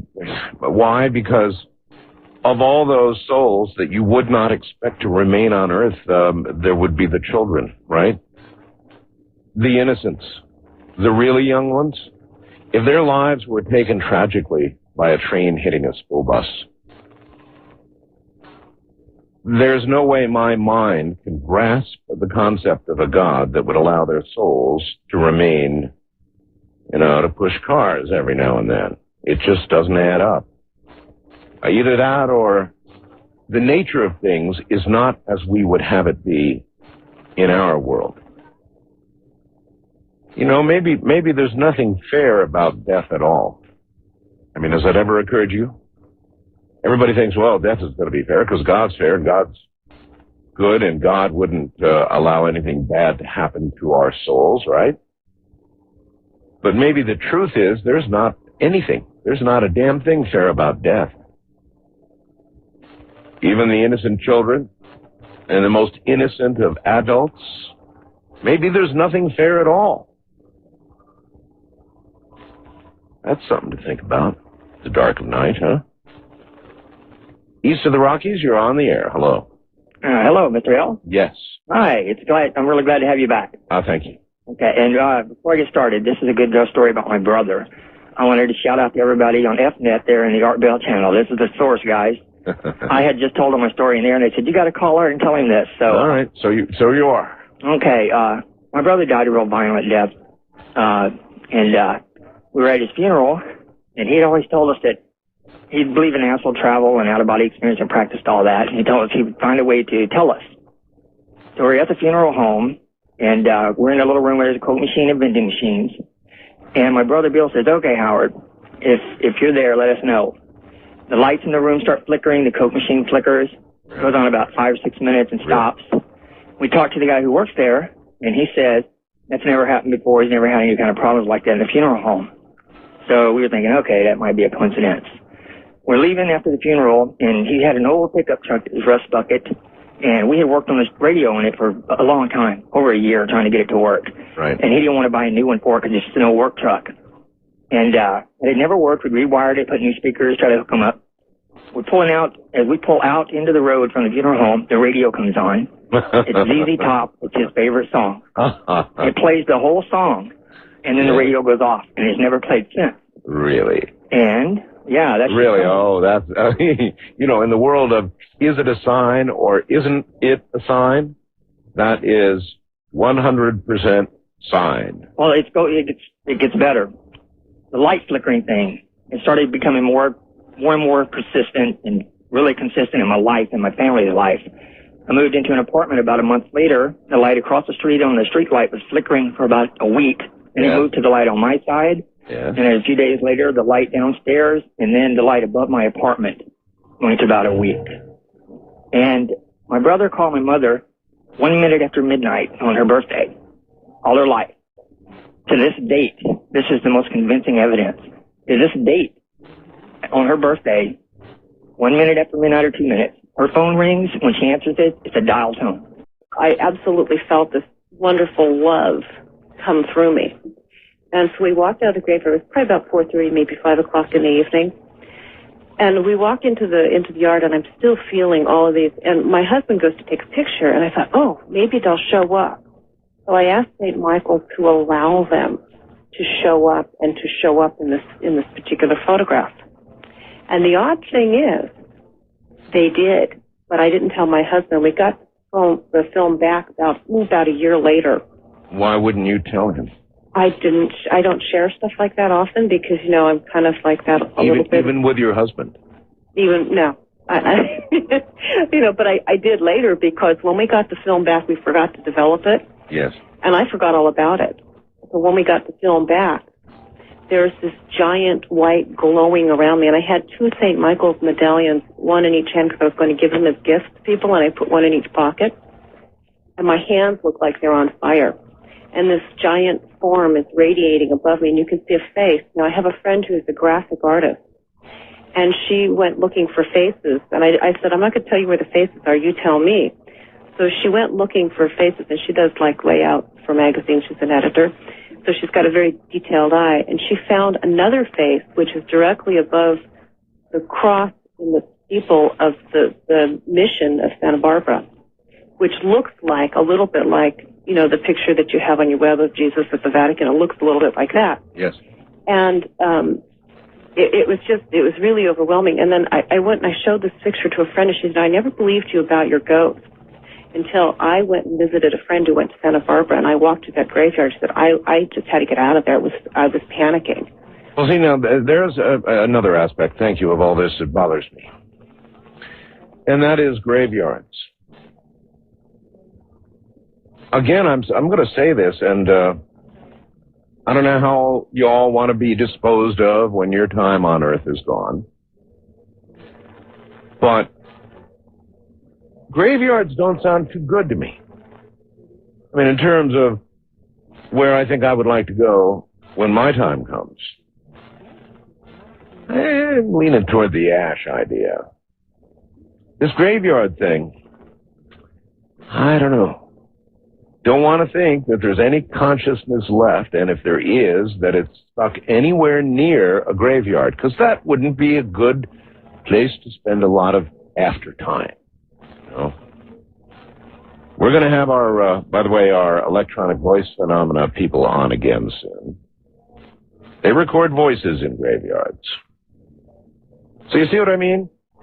Think about your own final disposal, do you really, really want to be down 6 for at least part of the day?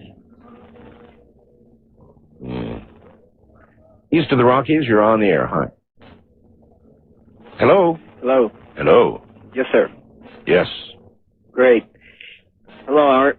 Where are you? I'm in Oklahoma. Oklahoma City. Oklahoma City. Yeah, all right. Okay, I have this one for you. I was, this road that I'm referring to, that these 2 incidents happened on the same road in the same year. What incidents? Okay, one is on a school night back in high school. There was, I had a stepmother that I had to, pay mileage on her car, to use her car to go somewhere. So that's what I was doing. On a school night, I went to a friend's house supposedly to study. And I went over and I picked up 2 girls. One was named Sue and one was named Alexis. I hope they're listening tonight. Hey, Sue and Alexis. We were down this road in front of an elementary school, and we were driving, not very fast, it's like maybe 35, 40, and a man, an elderly man, and his dog, you could see, I mean, it looked just real as real can be. Sure. Did what? I hit him. You hit them? I hit the goat. Now, if you can imagine, I have 2 teenage girls. Did you feel a thump? There wasn't time. I had 2 hysterical teenage girls screaming at the top of their lungs. You have my sympathy on that, but I mean, when you hit this, whatever it was, I mean, you hit a dog and a human, right? Yes, sir. Or what was supposed to be a dog and a human. And so obviously, all 3 of you saw the same thing. They wouldn't be screaming otherwise. And so what'd you do? There was no noise. I had to keep my composure and try to settle them down, and I had to try to decipher and disseminate what just happened. And so I was able to, and we all realized something did transpire there, and they wanted to go home, and I took them home.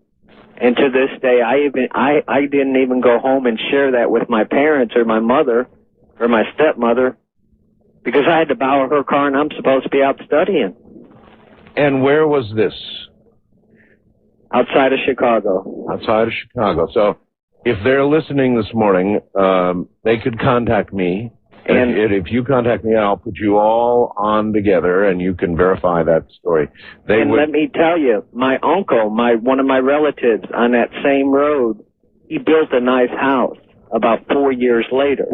I went to a Christmas party, and his neighbor is an elderly man. And at this Christmas party, for some reason, I started a conversation with this man. Yes. And I asked him how long he lived there in the area, and he said forever. So I asked him, I said, down the road there, was there any man that ever died that had a dog? Yes. And he said he knew his name. It was his neighbor. He died, a car hit him, and he died. Oh. And I'm at this Christmas party with my relatives. Yep. And I didn't say anything because I didn't understand it. And over the years, I've listened to Father Martin. Well, I still don't understand it. It's the scariest, most worrisome thing you can think about. If ever there's an innocent, it's somebody killed out walking their dog across the road, right? And this guy seems to be reliving getting hit by a car or many cars again and again and again. For what? Eternity? And we, the 3 of us, we have to live that because it's part of our life, too. Oh, yeah. Oh, sure it is. Well, maybe the girls will get in touch with me. It frequently happens. There's a whole lot of this that really is genuinely scary because it's just unimaginable to me that people would be sentenced to these horrible eternities. West of the Rockies, you're on the air. Hello. Hi, Art. It's Brad. Yes. In Rancho Santa Fe, just half a mile from the Heaven's Gate incident. Oh, yes. I can imagine there may be some ghosting about there. I'm 45 years old. The story I'd like to tell you took place quite some time ago, back in the 70s. If you remember, towards the end of the Beatles' career, they embraced transcendental meditation for some time. They sure did. Well, believe it or not, when I was a junior in high school, the people that ran that cult came to our school on career day, to a public high school. I'll be darned. Under the guise of, they told the people that ran the school that if we all did this meditation, that we would all get better grades. They actually called it the science of creative intelligence at that time. Did they really? And they thought schools were foo-foo these days. Well, they bought it, and my mother did it. Just about everybody in the school signed up. Really? Well, what happened was after about 3 or 4 years. Wait. Hold your story at that point. We have a break, so okay. I'm just going to hold you over, and we'll finish the story, all right? Thank you, Art. All right, stay right there.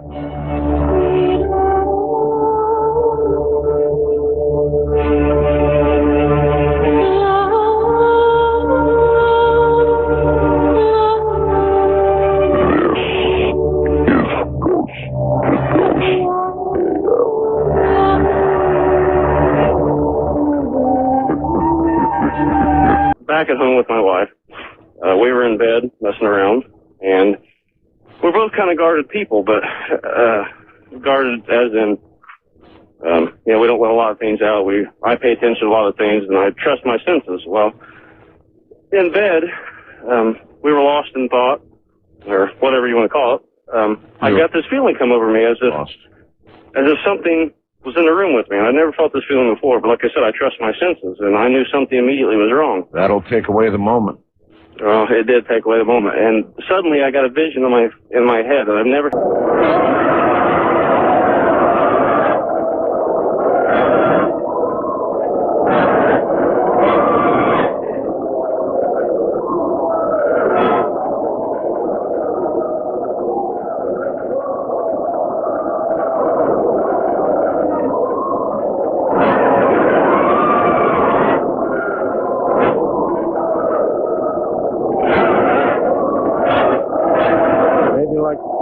Like a little piece of that, maybe? That brings chills to me because it was very similar to what I saw and heard and felt. Anyways, I kind of turned to my left and I saw something flash on the corner of my eye, and that really frightened me. And I turned to the right and kind of swung my feet out of the bed, and I saw a figure move from our bathroom into the doorway. And I turned, immediately looked to the doorway, and saw a figure move.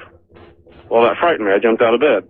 I stood in the doorway, and I saw a figure running down the hallway. And at first I thought this was my wife's son. But like I said, I trust my senses. I knew something wasn't wrong or wasn't right.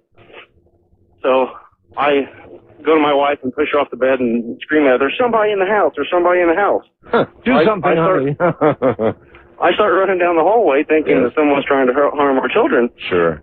And as I get almost to the hallway, across from my son's room is our bathroom, and I would be directly facing our daughter's room. Yes. And when I got in the hallway, a small figure, about the size of my son, about 3-4 feet tall, run across the doorway from the bathroom into his room. And of course, I ran into the room, and both of my children are sound asleep. That's the one time you might do that, run in after something like that. If it ran into your child's room, you'd probably go in after it. That's right. Well, the kicker of this part is like I said, that made me believe. But after this happened, my wife came out and said, "What did you see? What did you see?" And then she started getting scared. And she said, hold on. And it was like she was praying for a minute. She said, "Hold on." And then she calmed down and said, "Okay, it's gone." I said, "What is gone?" She says, "It." And I said, "What is it?" And she explained to me to a T the person I saw.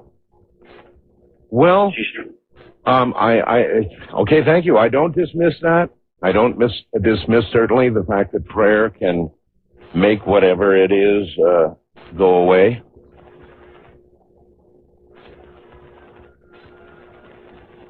But I don't know that that means that, you know, we always, I think we think that that means it's erased. You know, whatever it was is now erased, as far as we're concerned, because it's gone. May not mean that at all. That thing is still somewhere. I mean, you didn't erase it, did you? Well, some of you would think so. Or release it maybe that'd be the word you'd use, release it. All you know is it's gone, right? You don't know gone to where, you know gone. Nevertheless, a tactic, if it works, it works. Wildcard line, you're on the air. Yes, good morning, Art. Good morning. Yes, I am calling from Lorain, Ohio, which is about 30 miles west of Cleveland, and I'm listening to WTAM. Yes, sir. Yes, I'm calling from a haunted house as we speak. Let me start by saying that this has been going on ever since I've been about 5 years old. We have quite a large family, 4 children, and my mom is raising us. Sounds like you're on a cell phone. Yes, I am, but can you hear me clearly? Oh, I hear you, yes. Okay, well, let me start by saying, first of all, that I have seen things, clouds, formations, shadows. People have heard voices calling their name. Friends have been slapped in the face in the middle of the night while they were sleeping over. In your house? Yes. As a matter of fact, Art, I listened to your last Ghost to Ghost, and we were trying to get a hold of the psychic from WTAM that could tell us. Oh, yes, the one who was consulting the gentleman there, the sports reporter, I believe, who was living in a haunted house, yes. Yes. Because me and my brother would like to do a documentary on my house. We are the only owners. My grandfather had built it from his hands, and it took him many years. Friends have seen faces. Friends have seen people. My sister has seen shadows. Do you realize, though, how dangerous it is if in this house that you're in right now, there are things able to physically manifest to the point where they can slap a face, you are in significant danger. Well, my mother has called a parapsychologist out in Cleveland State University, and the parapsychologist has told her that by the symptoms that we have named, that he believes it's some kind of child that likes to play games. And he told us, whatever you do, please do not tell him to go away, or whatever it may be, tell him to go to the light. Because if you tell him to go away, he will just go to another household. Have you ever heard of anything? Well, I was sort of laying that out in a way a minute ago. You might call out a name or a religious icon or the name Jesus and get something to go, but that doesn't mean that it's gone. It just means it's gone from where you are. Well, yes. I mean, these things have been going on for years. Lights flicker. Like I said, we have tried calling. Do you know how many documentary producers have been found in pools of blood? Really? Do you know how many? Do you know how many? No, I have no idea. Yeah, me either. But probably quite a few. So what I'm saying is, careful. Be really careful. Oh, trust me, Art, we will be. Like I said, I am trying currently to get a hold of the psychic from WTAM because we would like to just try to bring the spirit to peace. I mean, like I said, I mean, you're right. If this thing can do the things that I've named, then, you know, what danger can lurk? I mean, like I said, we're the first owners of this house. And I don't see, you know, I just don't understand this. And it's quite frightening at times. I'll be sleeping in the middle of the night and I will feel something sit on my bed. Oh, really? I have a dog and a cat. My cat noticed this.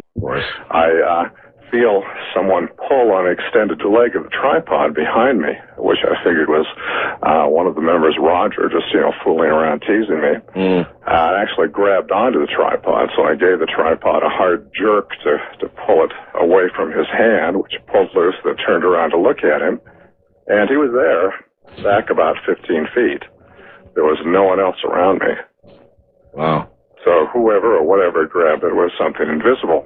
So I came back on a subsequent investigation just shortly after that and decided this would be a good place to do some videotaping, see if I could get some infrared ghost lights there.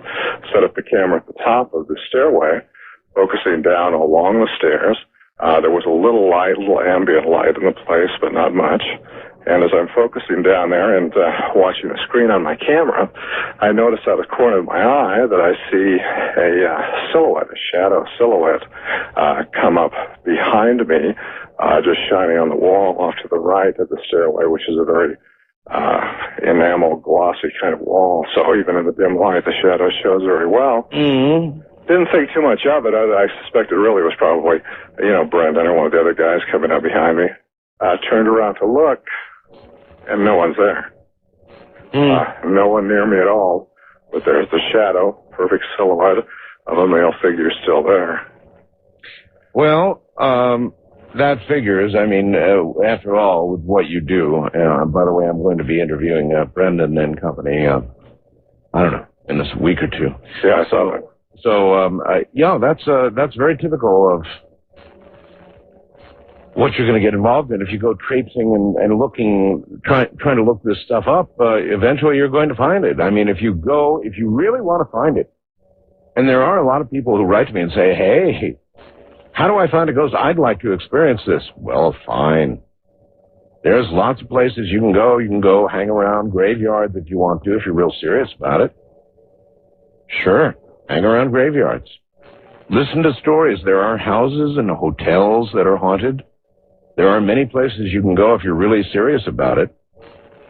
But think real hard before you make your decision. Think really hard. Because you might not like what you find.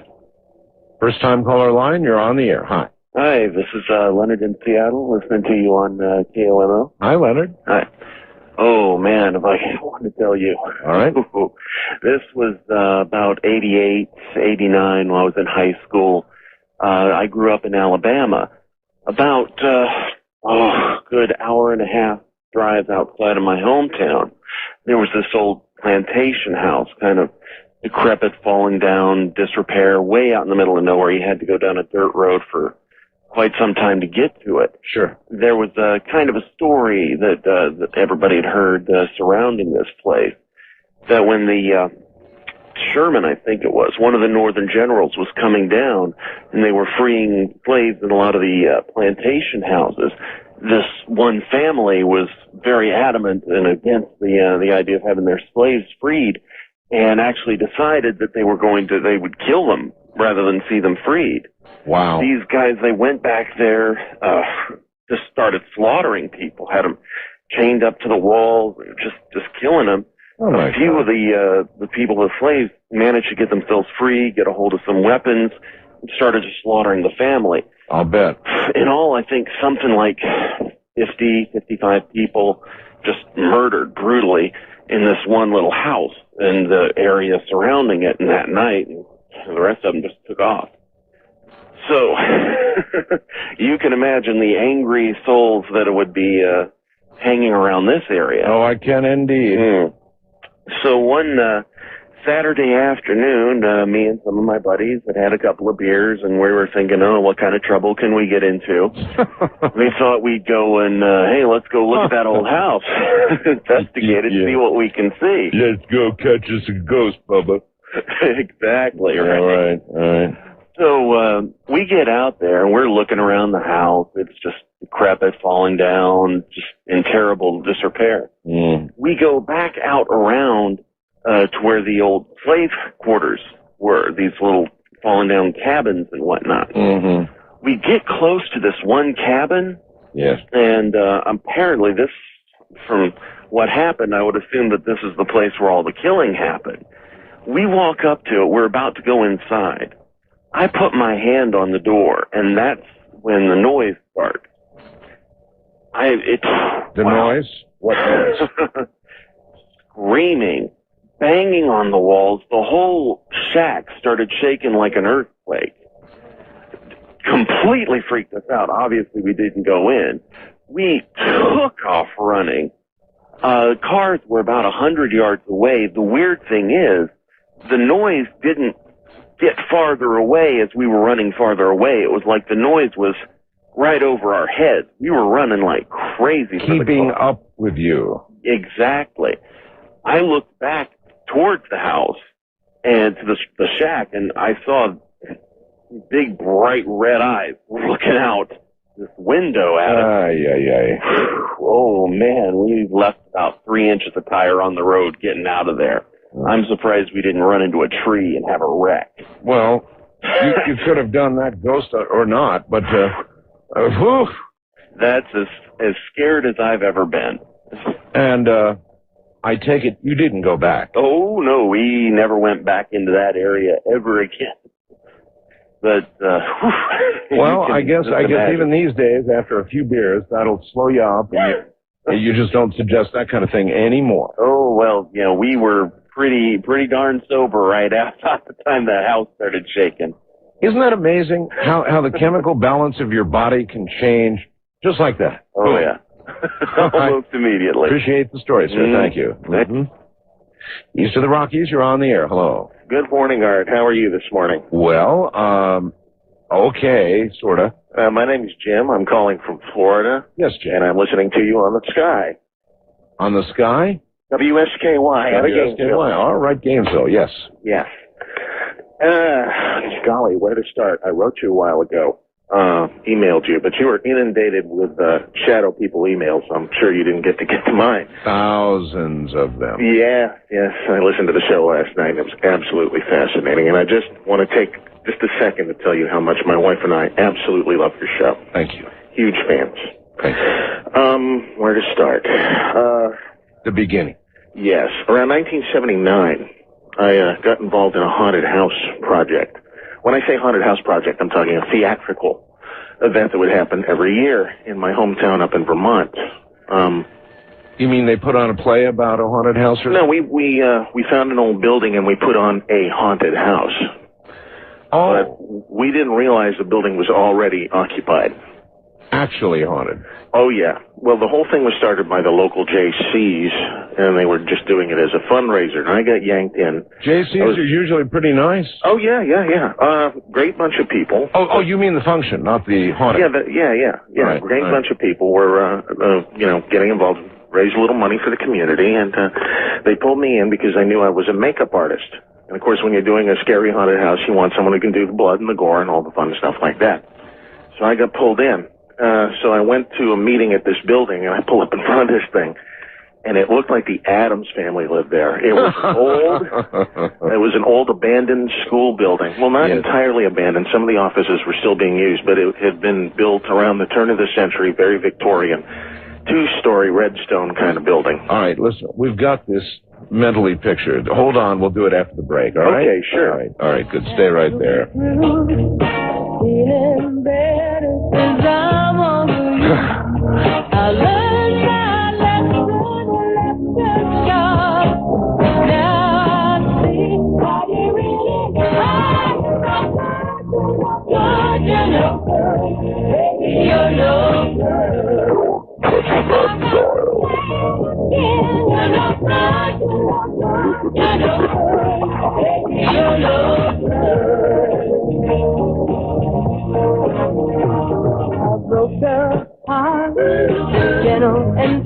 Sam, thank you very much. Listen, when you think about it, what better place for hauntings to occur than the yearly haunted house in town? You know, a lot of civic organizations do it for Halloween, right? They all build a haunted house. Goes on in almost every town across America.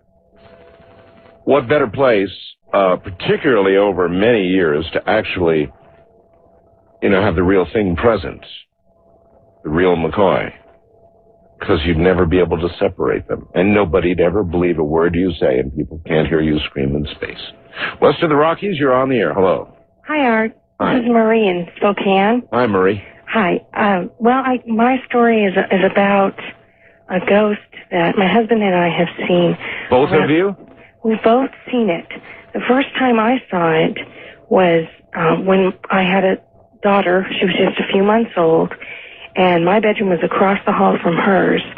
And I was sitting in there one night, and I looked through my open door into her open door, and in the doorway is this woman dressed in white from top to bottom, and she's kind of glowing, and she's just standing there looking at me. And I kind of looked away and looked back, and she was gone. And I'd seen her a few times after that, and I didn't know what it was. But one night I was talking to my husband, and I kind of hesitantly said that I had seen this. And he says, oh, yeah, I've seen her too. And it was just really odd, and we started calling her the White Woman. And she was dressed in white from head to toe. She kind of looked like it was maybe an old-style nurse uniform. Right. And when we'd see her, she'd just be standing there. I wouldn't feel like there was anything wrong going on. It was like she was protecting the baby. And even when we moved, and we'd moved when the baby was about a year old, she moved with us. She moved with you. She moved with us, and she would kind of stand guard over the baby like a... Now, see, that's really, really interesting. Isn't that weird? Yeah. And it was like, she was like some stern librarian, She didn't have this smile. She would just stand there like she was standing guard. I got you. And, and now my baby's almost 5, and we haven't seen this woman in a few years. But this is my youngest daughter. This same daughter, she used to look around and watch things. Kind of like you're saying you have that picture on the web of the baby sitting in the swing. Did you see that? Something. I haven't seen it yet. I was going to look when I You got understand done. you understand though what I'm saying. That baby is obviously you can see it in the baby's soul. It's seeing what we're seeing on film. Yeah, it's really freaky. We had a similar type things with our daughter. I never really looked through pictures of her. Well, then it's obvious what she was seeing, isn't She it? was seeing something, and when she was about 2, we'd watched the movie Fairy Tale. We have an older daughter, and we watched it, and she saw the fairies. And after she saw that movie, when she'd look up and look around and watch things moving around, she'd say, fairies, fairies. And she'd point at the fairies. And she was sure she could see fairies. And we'd just say, oh, neat, neat. And it was just very unusual. Children. Children are very interesting. Yeah, you do yourself a favor and you go look at that photograph. I will. On page number 2 of the ghost photos, all right? All righty. Thank you. Take care. Yes, indeed. There's no mistake about what that child is seeing. Children's expressions are easy to read, and that one's really easy to read, and it's really easy to see that child sees what the camera has captured. First time caller line, you're on the air. Hi. Hello. Hi. Hi. Where are you? Right now, actually, I'm in holidays in Western Canada. Okay. I'm skiing in Banff, but I'm a twin. My parents died when my brother and I were very young. We were raised by our grandfather. We both were in Vietnam, and my brother was killed, or that was our understanding. When I was, I came home, and about 2 years later, my grandfather died. He and I were living alone in his house. The night that he dies, I'm sitting on the end of my bed, sort of contemplating life, feeling a little bit sorry for myself, and I feel someone sit down next to me. Oh. And put his arm around my shoulder, and it's my grandfather, and he says, "Daniel's alive." Daniel's alive. And Daniel's my brother. I've got you, yes. And I just froze. I didn't know what to think, and I sort of, the next day I had convinced myself that, I'm convincing myself that this is happening, and I tried to blow it off. That night, I was sitting in my grandfather's den on the couch, and I get a feeling, and I look over, I was just eating by myself, and I look over at the door. My grandfather's there, and he says, Daniel's alive, and he's trapped. And you got to go get him. And he's trapped. He's trapped. And so, this was not too far, not too long after, I'd come home, and, I did make some trips back, and I was assuming that I thought he was a POW somewhere. That's what it sounded like, yeah. Yeah, and so I'd made a couple trips. I didn't really tell people what I was doing because I didn't want to get locked up.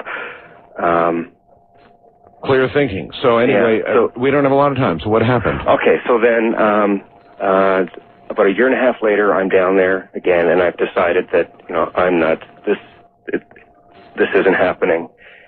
And you mean you're back in Vietnam? Yes. Yes. And that morning, the phone rings in my room. I pick it up. It's my grandfather on the phone, and he says he's here. He's alive. Anyway, there's short on time. He was in a Greek Orthodox mission hospital. He was alive. He wasn't shot. He'd have been in an accident of some sort. And he was in a semi-vegetated state. Anyway, in other words, he was in a coma. Yeah. Your brother was alive. You found him in Vietnam, and he was in a coma. And we bring him home. After we get him out of the hospital at home, he was still. He never completely recovered, but I cared for him at home. The day we got home, and we're getting Daniel up into his room, there was sorry, I'm getting emotional just thinking about this. There was a mug that Daniel's made for my grandfather when we were in grade 6 or something. And it was sitting on Daniel's nightstand, and it was full of hot grape Kool-Aid. And the significance of that was that Daniel and I would drink hot. We loved it. And we used to pretend that we were drinking coffee like... yeah, I know exactly what you're talking about. So... And, so that a couple of years later, 5 years ago, Daniel died. And I was going to sell the house. I had listed it for sale, and anyway, I got a call from the realtor lady. She was a basket case. I only got a few seconds. Okay, and she went around the house. She couldn't open a single door in the house. They were all sealed shut. And she said that my brother had told her that the house wasn't for sale. The audio, the streaming audio. Mm-hmm. But apparently you're not having a problem. No, it takes about, a few more seconds for it to click in, and then it's on, just like a radio. Cool. I mean, perfectly. I want to throw something at you real quick before I get into my story. What is it about you and your red eyes? If I have a good story for you. Yeah, I don't really actually want to talk about it. Okay, well, maybe you don't want to hear my story. No, I'll listen to your story. You go right ahead. Let's hear it. Well, it kind of kicked off when you had Gunny on last night. And I'm sure you've probably seen and you've heard people mention the movie already, Amityville. Oh, of course. All right, remember the scene about the red eyes through the window? Yes. Okay. Out of that whole darn movie, that's the only thing that scared the you-know-what out of me. And anyhow, during my school years, going to college, I always thought there was a presence in my room and this kind of thing. And people say, oh, you're just dreaming. Well, okay. But why is it when I wake up, it's always right at 3:15 in the morning? You know, just like in the movie. And I thought, nah, it's no big deal. Well, this went on, and like every other night, I'd always wake up right on the dot. And I had one of those illuminated clocks, 3:15 in the morning. Yes. Okay. Several years later, while I'm married, well, I had the red eyes show up. And see, you know, I was about to say, waking up at 3:15 or a given time every day is not all that unusual. A lot of people do that. Right. But not the red eyes. Well, how did they show up? Well, in this case, and I mentioned Gunny because, I mean, not to go backwards here, but yeah, picture 17 and 18, I've seen those big time. Mm-hmm. But anyhow, he was mentioning how sometimes things will come to you in a dream state, or at least you're real relaxed or whatnot. But I was laying in my bed, and all of a sudden it's like, wham, I'm being chased. In bed? I'm in a tunnel with slimy walls. Oh, and, all right, so you're suddenly out of your body. Right, and all I see is these red eyes coming at me. And I'm running like, you know what? Yeah, that'll keep you going. Well, I woke up screaming and yelling. My wife thought somebody was in the house. I mean, even the hair on the back of my neck was standing up. Well, this is usually called a nightmare. I know. It's supposed to be a ghost story. Guess what? I look at the clock. 3:15. 3:15. I could have guessed. And, maybe a month or two later, not the running or the chasing, but I'm laying in my bed, and yes, most people say, oh, you just fell asleep. Well, I'm staring at my door, and my closet door, like you were saying, you don't like your open door closets. Right. And I don't know if I was hallucinating, I wasn't drunk, wasn't doing drugs, but I'm going to sleep, I thought, and boom, there's the ice, just like that. In the closet? Coming out of the closet. Coming out of the closet? No silhouette, just red eye coming out of the closet. Just the darn eyes. I'm done with you, sir. I don't want to hear any more of that. Red eyes coming out of a closet. Sorry, that's it. That's where I draw the line. I don't want to hear any more. That is of all the nightmares that could be, that's the worst. That's something that that's just enough. West of the Rockies, you're on the air. Hello. Hello. Hello. I guess it's me. How are you? Well, I was all right. I have a ghost experience that changed my life. Oh, well, they usually do. Go right ahead. I took a job as a custodian at a research center in the country. And my first night, this guy, he had a DUI, so he couldn't drive. He wanted me to take him home. And I said, yeah, I would. And we wound up coming home this back way. And he said that he didn't want me to go down this certain street, for fear of ghosts or whatever. Sure. So I went down there anyway. Although that's pretty unusual. I mean, if somebody isn't going to go down the street, I mean, you're on your way somewhere, and it's not usual to give anybody that reason. We're not going to go there because there might be ghosts. Come on. Yeah, this is true. Well, I come up at the stop sign, and at the other stop sign on this street, there's an intersection, and there's a car at the stop sign, too. It's a black car. Yes. And it didn't signal. Then it put on its signal abruptly, and I was at the stoplight. And for some reason, I didn't go. I was supposed to go, then it was supposed to turn. Yes. And I got goosebumps. I started shivering, and my friend is just talking to me. He's holding a conversation because we just met each other. And I can't go. I'm stuck at the wheel, and I'm just looking at this car. And then finally, for some reason, I started inching out, and the car started inching out too. And I was just trembling, and he was talking to me. And I looked, and in this black car is this woman with this grotesque, wrinkled face. Just staring at me. Old woman. I mean, it just looked dead. And I looked at my friend and I go, what an ugly woman. And he goes, what are you talking about? I go, don't you see that car right there? And he goes, I don't see anything. What are you talking about? And I just kept going. I go, do you see me trembling? And he goes, no, I don't see anything. Okay, well, this is the first night. The second night, I decided to go down there to try this again. So we got on the same road, same night, about 3 in the morning, something like that. We're driving down. Why would you, wait a minute, why would you possibly go back to the same place again after something that terrifying? Why would you go back? I think it's because he told me he didn't see anything, and maybe I thought I was delusional. I don't know. But I decided to try it again. All right. Maybe I should be a ghost hunter. I don't know. All right. But anyways, the second night, same road, same everything, almost the same spot. We're driving down, and there's this house on the corner. And we're driving, and we're coming up to the same stoplight, and I start to slow down, and I look, for some reason, I look over at this house, and I look up, and it's a 2-story house, and in the second story, there's this room with a red light on. And it looks like it's radiating out the window, almost like, have you ever developed film? Yes, I have. They use the red light. Yes. You can see that light is coming out. And I just stopped, and I was like, for some reason it intrigued me, and I told my friend again, and he saw the light this time. I go, do you see that light? And he's like, yeah, I guess it's kind of unusual for someone to developing film at 3 in the morning, huh? And he was like, yeah, I guess. And we look, and we're looking and staring, and then I see that woman's face in the window, staring back at me. Same woman. The same face. And I told my friend, okay, I'm not delusional. Do you see that? And he's like, no, I don't. So we get out of the car and we go to the house, we knock on the door to make sure that I'm not crazy.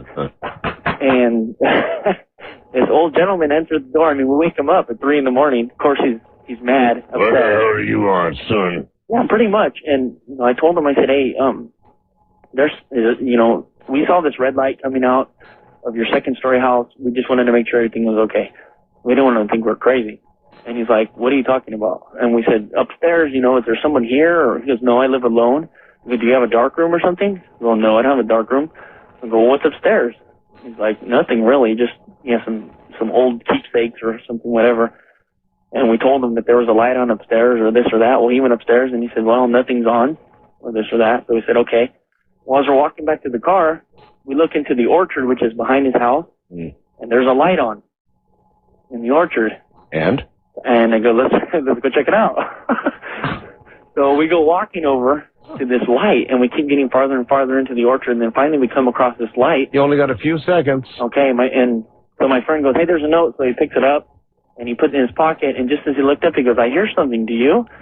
And then I said, no. So we got back in the car. Real quick. And we're taking off down the street, and I almost hit that woman with the face. And when I got home, we pulled out the note, and it said, nice to meet you. Oh. The young and the stupid.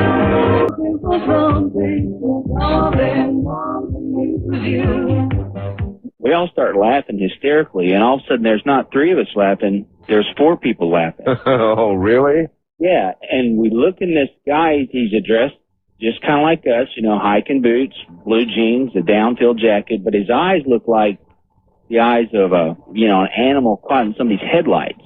Yeah.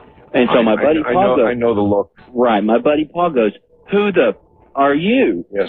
And the guy continues to laugh, gets up, turns around and walks about 3 steps away and just basically disappears. Oh, my. And being young teenage bravado, right, we're thinking somebody's trying to pull a little trick on us, so we all jump up and we're going to go find this guy. Well, it's too dark to walk in the secluded area without flashlight. No, wait a minute. I could take somebody's fooling around with us part of this, except for the fact that you just said he disappeared before your eyes. That's what we thought, but then, we're 3 of you now. Yeah. Well, that doesn't smack of a high school prank.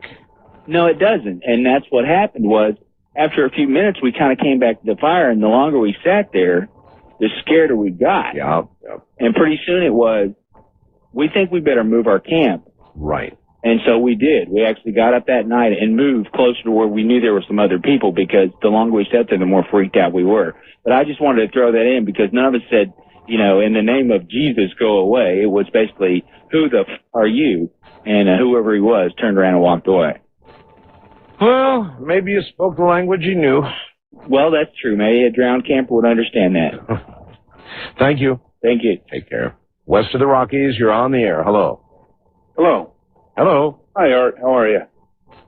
Oh, progressively going downhill here lately. Well, I'm hanging in there. How are you doing? Well, actually, what I'm about to tell you actually goes back about 10 or 15 years when I was in the canal zone.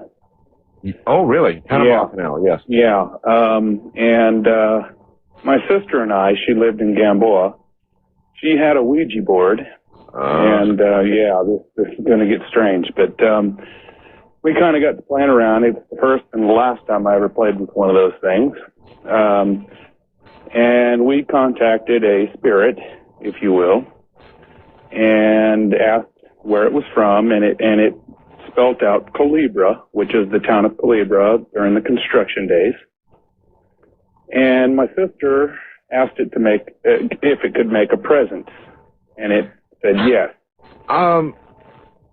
You know, when you're doing all this on a Ouija board and you're getting that much information back, and it's beginning to be contemporary, a town you know, at this point, how are you accounting for what you're doing? Well, I'm really not sure, man. This was, like I said, the first and last time we ever played with anything like this. Okay. Anyway, she asked if it could make a presence, and it said yes, and it spelled out clock, C-L-O-C-K, and then it went to buy. Spelled it out on the Ouija. Spelled out clock on the Ouija board. It literally. And then went to buy.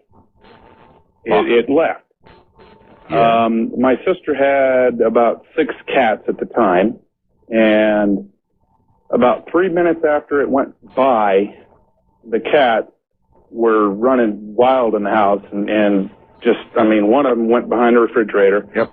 And she had a clock that was made out of some exotic wood cut out of Panama, of the shape of Panama. And the clock, we had noticed, had turned at a 45-degree angle. Now, after that incident, we never, ever, ever brought out that Ouija board again. Well, you know, you're lucky that what obviously decided to interact with you didn't decide to stay and or cross over. Well, it's just kind of funny. You know, we're talking about construction day era, and it just kind of freaked us out a little bit because, I mean, you don't just see clocks like turning on walls and things like that. And we didn't physically see it turn. We just happened to notice later on, within about 5 or 10 minutes. Well, yeah, sure. It's pretty specific. If it says clock and then the clock is physically turned, that'd be enough. That'd be more than enough for me, especially after all that spelling. Well, it scared the hell out of me, dude. I hear you. All right, thank you. Take care. East of the Rockies, you're on the air. Good morning. Hi, Denise from Iowa. Iowa, yes. And when I was 17, I was in my bed sleeping, and I woke up and I saw a spirit looking down on me. What kind of spirit? Well, I'll describe him for you. I saw him. He had a black hat on. He was blonde hair, white, and he had a red shirt and black jeans on. And I could see through him, but not. I could totally see him. Was he actually hovering above you, standing in front of you, sitting? He was standing over me. Over you? Yeah, he was looking. Just look down. You know, just put your head down. Look, you know. And then he walked through my window. Walked through your window? Yeah. As in leaving? And then I jumped up and I looked out in my window and nobody was there. A lot of people would find it amazing that you would jump up and look out your window. He looked so real to me, so I just, like, wait a minute. I mean, I just can't believe in modern day when we all know that if you go up to a door or a window where something like that has happened, a hand is going to grab you and drag you through the glass until there's nothing left of you but a shred when you go up to the window like that. So I just can't believe in this modern day you would actually go up to the window. Well, my bed was right next to the window, so I just looked over at my window. Okay. I appreciate your story. Thanks. Thank you. Wildcard line, you're on the air. Hello. Hello. Yeah, this happened about summer of '97. It's going to have to be a real fast one because our program is ending. Okay, I lived in the town of all towns in Pahrump about that time. Pahrump. Oh, Yeah. Great. Oh. Yeah. Great. Let's end it this way. All right. And I was living with a girlfriend of mine at the time, and this one house is a single wide with attachments made on it and everything. And every once in a while, her 4-year-old daughter at the time would come up and say, "There's a man in my closet." I go back there and look, nothing there. Closet. And then every time I'd hear voices standing by the front door, or somebody hear voices standing in the back room, and we go outside, nothing. Dark, and can't see anything. Get a flashlight, don't see nothing. Right. I'd call her on the phone when I was out on the road, and she'd say, "Hold on a minute, somebody's in the bathroom." And then she'd say, "I just heard the toilet flush. I'm the only one in the house." Because her kids would be over at her mom's at the time or something. Or then the weird things like that would happen all the time. And we parked one night about a block away from the house, and we just watched the house, and we just saw shadows moving inside the house. You could see the light from the next door neighbor shining through the windows, and you just see shadows roaming back and forth across the house. And it was like, needless to say, we didn't stay there very long. We ended up moving to another house across town. You know, let me tell you something. There are haunted houses. I really haven't said this before, but there are haunted houses here in Pahrump, Nevada. In fact, there are references to them on the World Wide Web. Oh, really? Yeah, right here, of course. Doesn't it figure right in my own little town? Of course. I mean, why not? It seems to happen everywhere else, so it might as well be here in my own hometown. And here you are, my final caller with a haunting in Pahrump.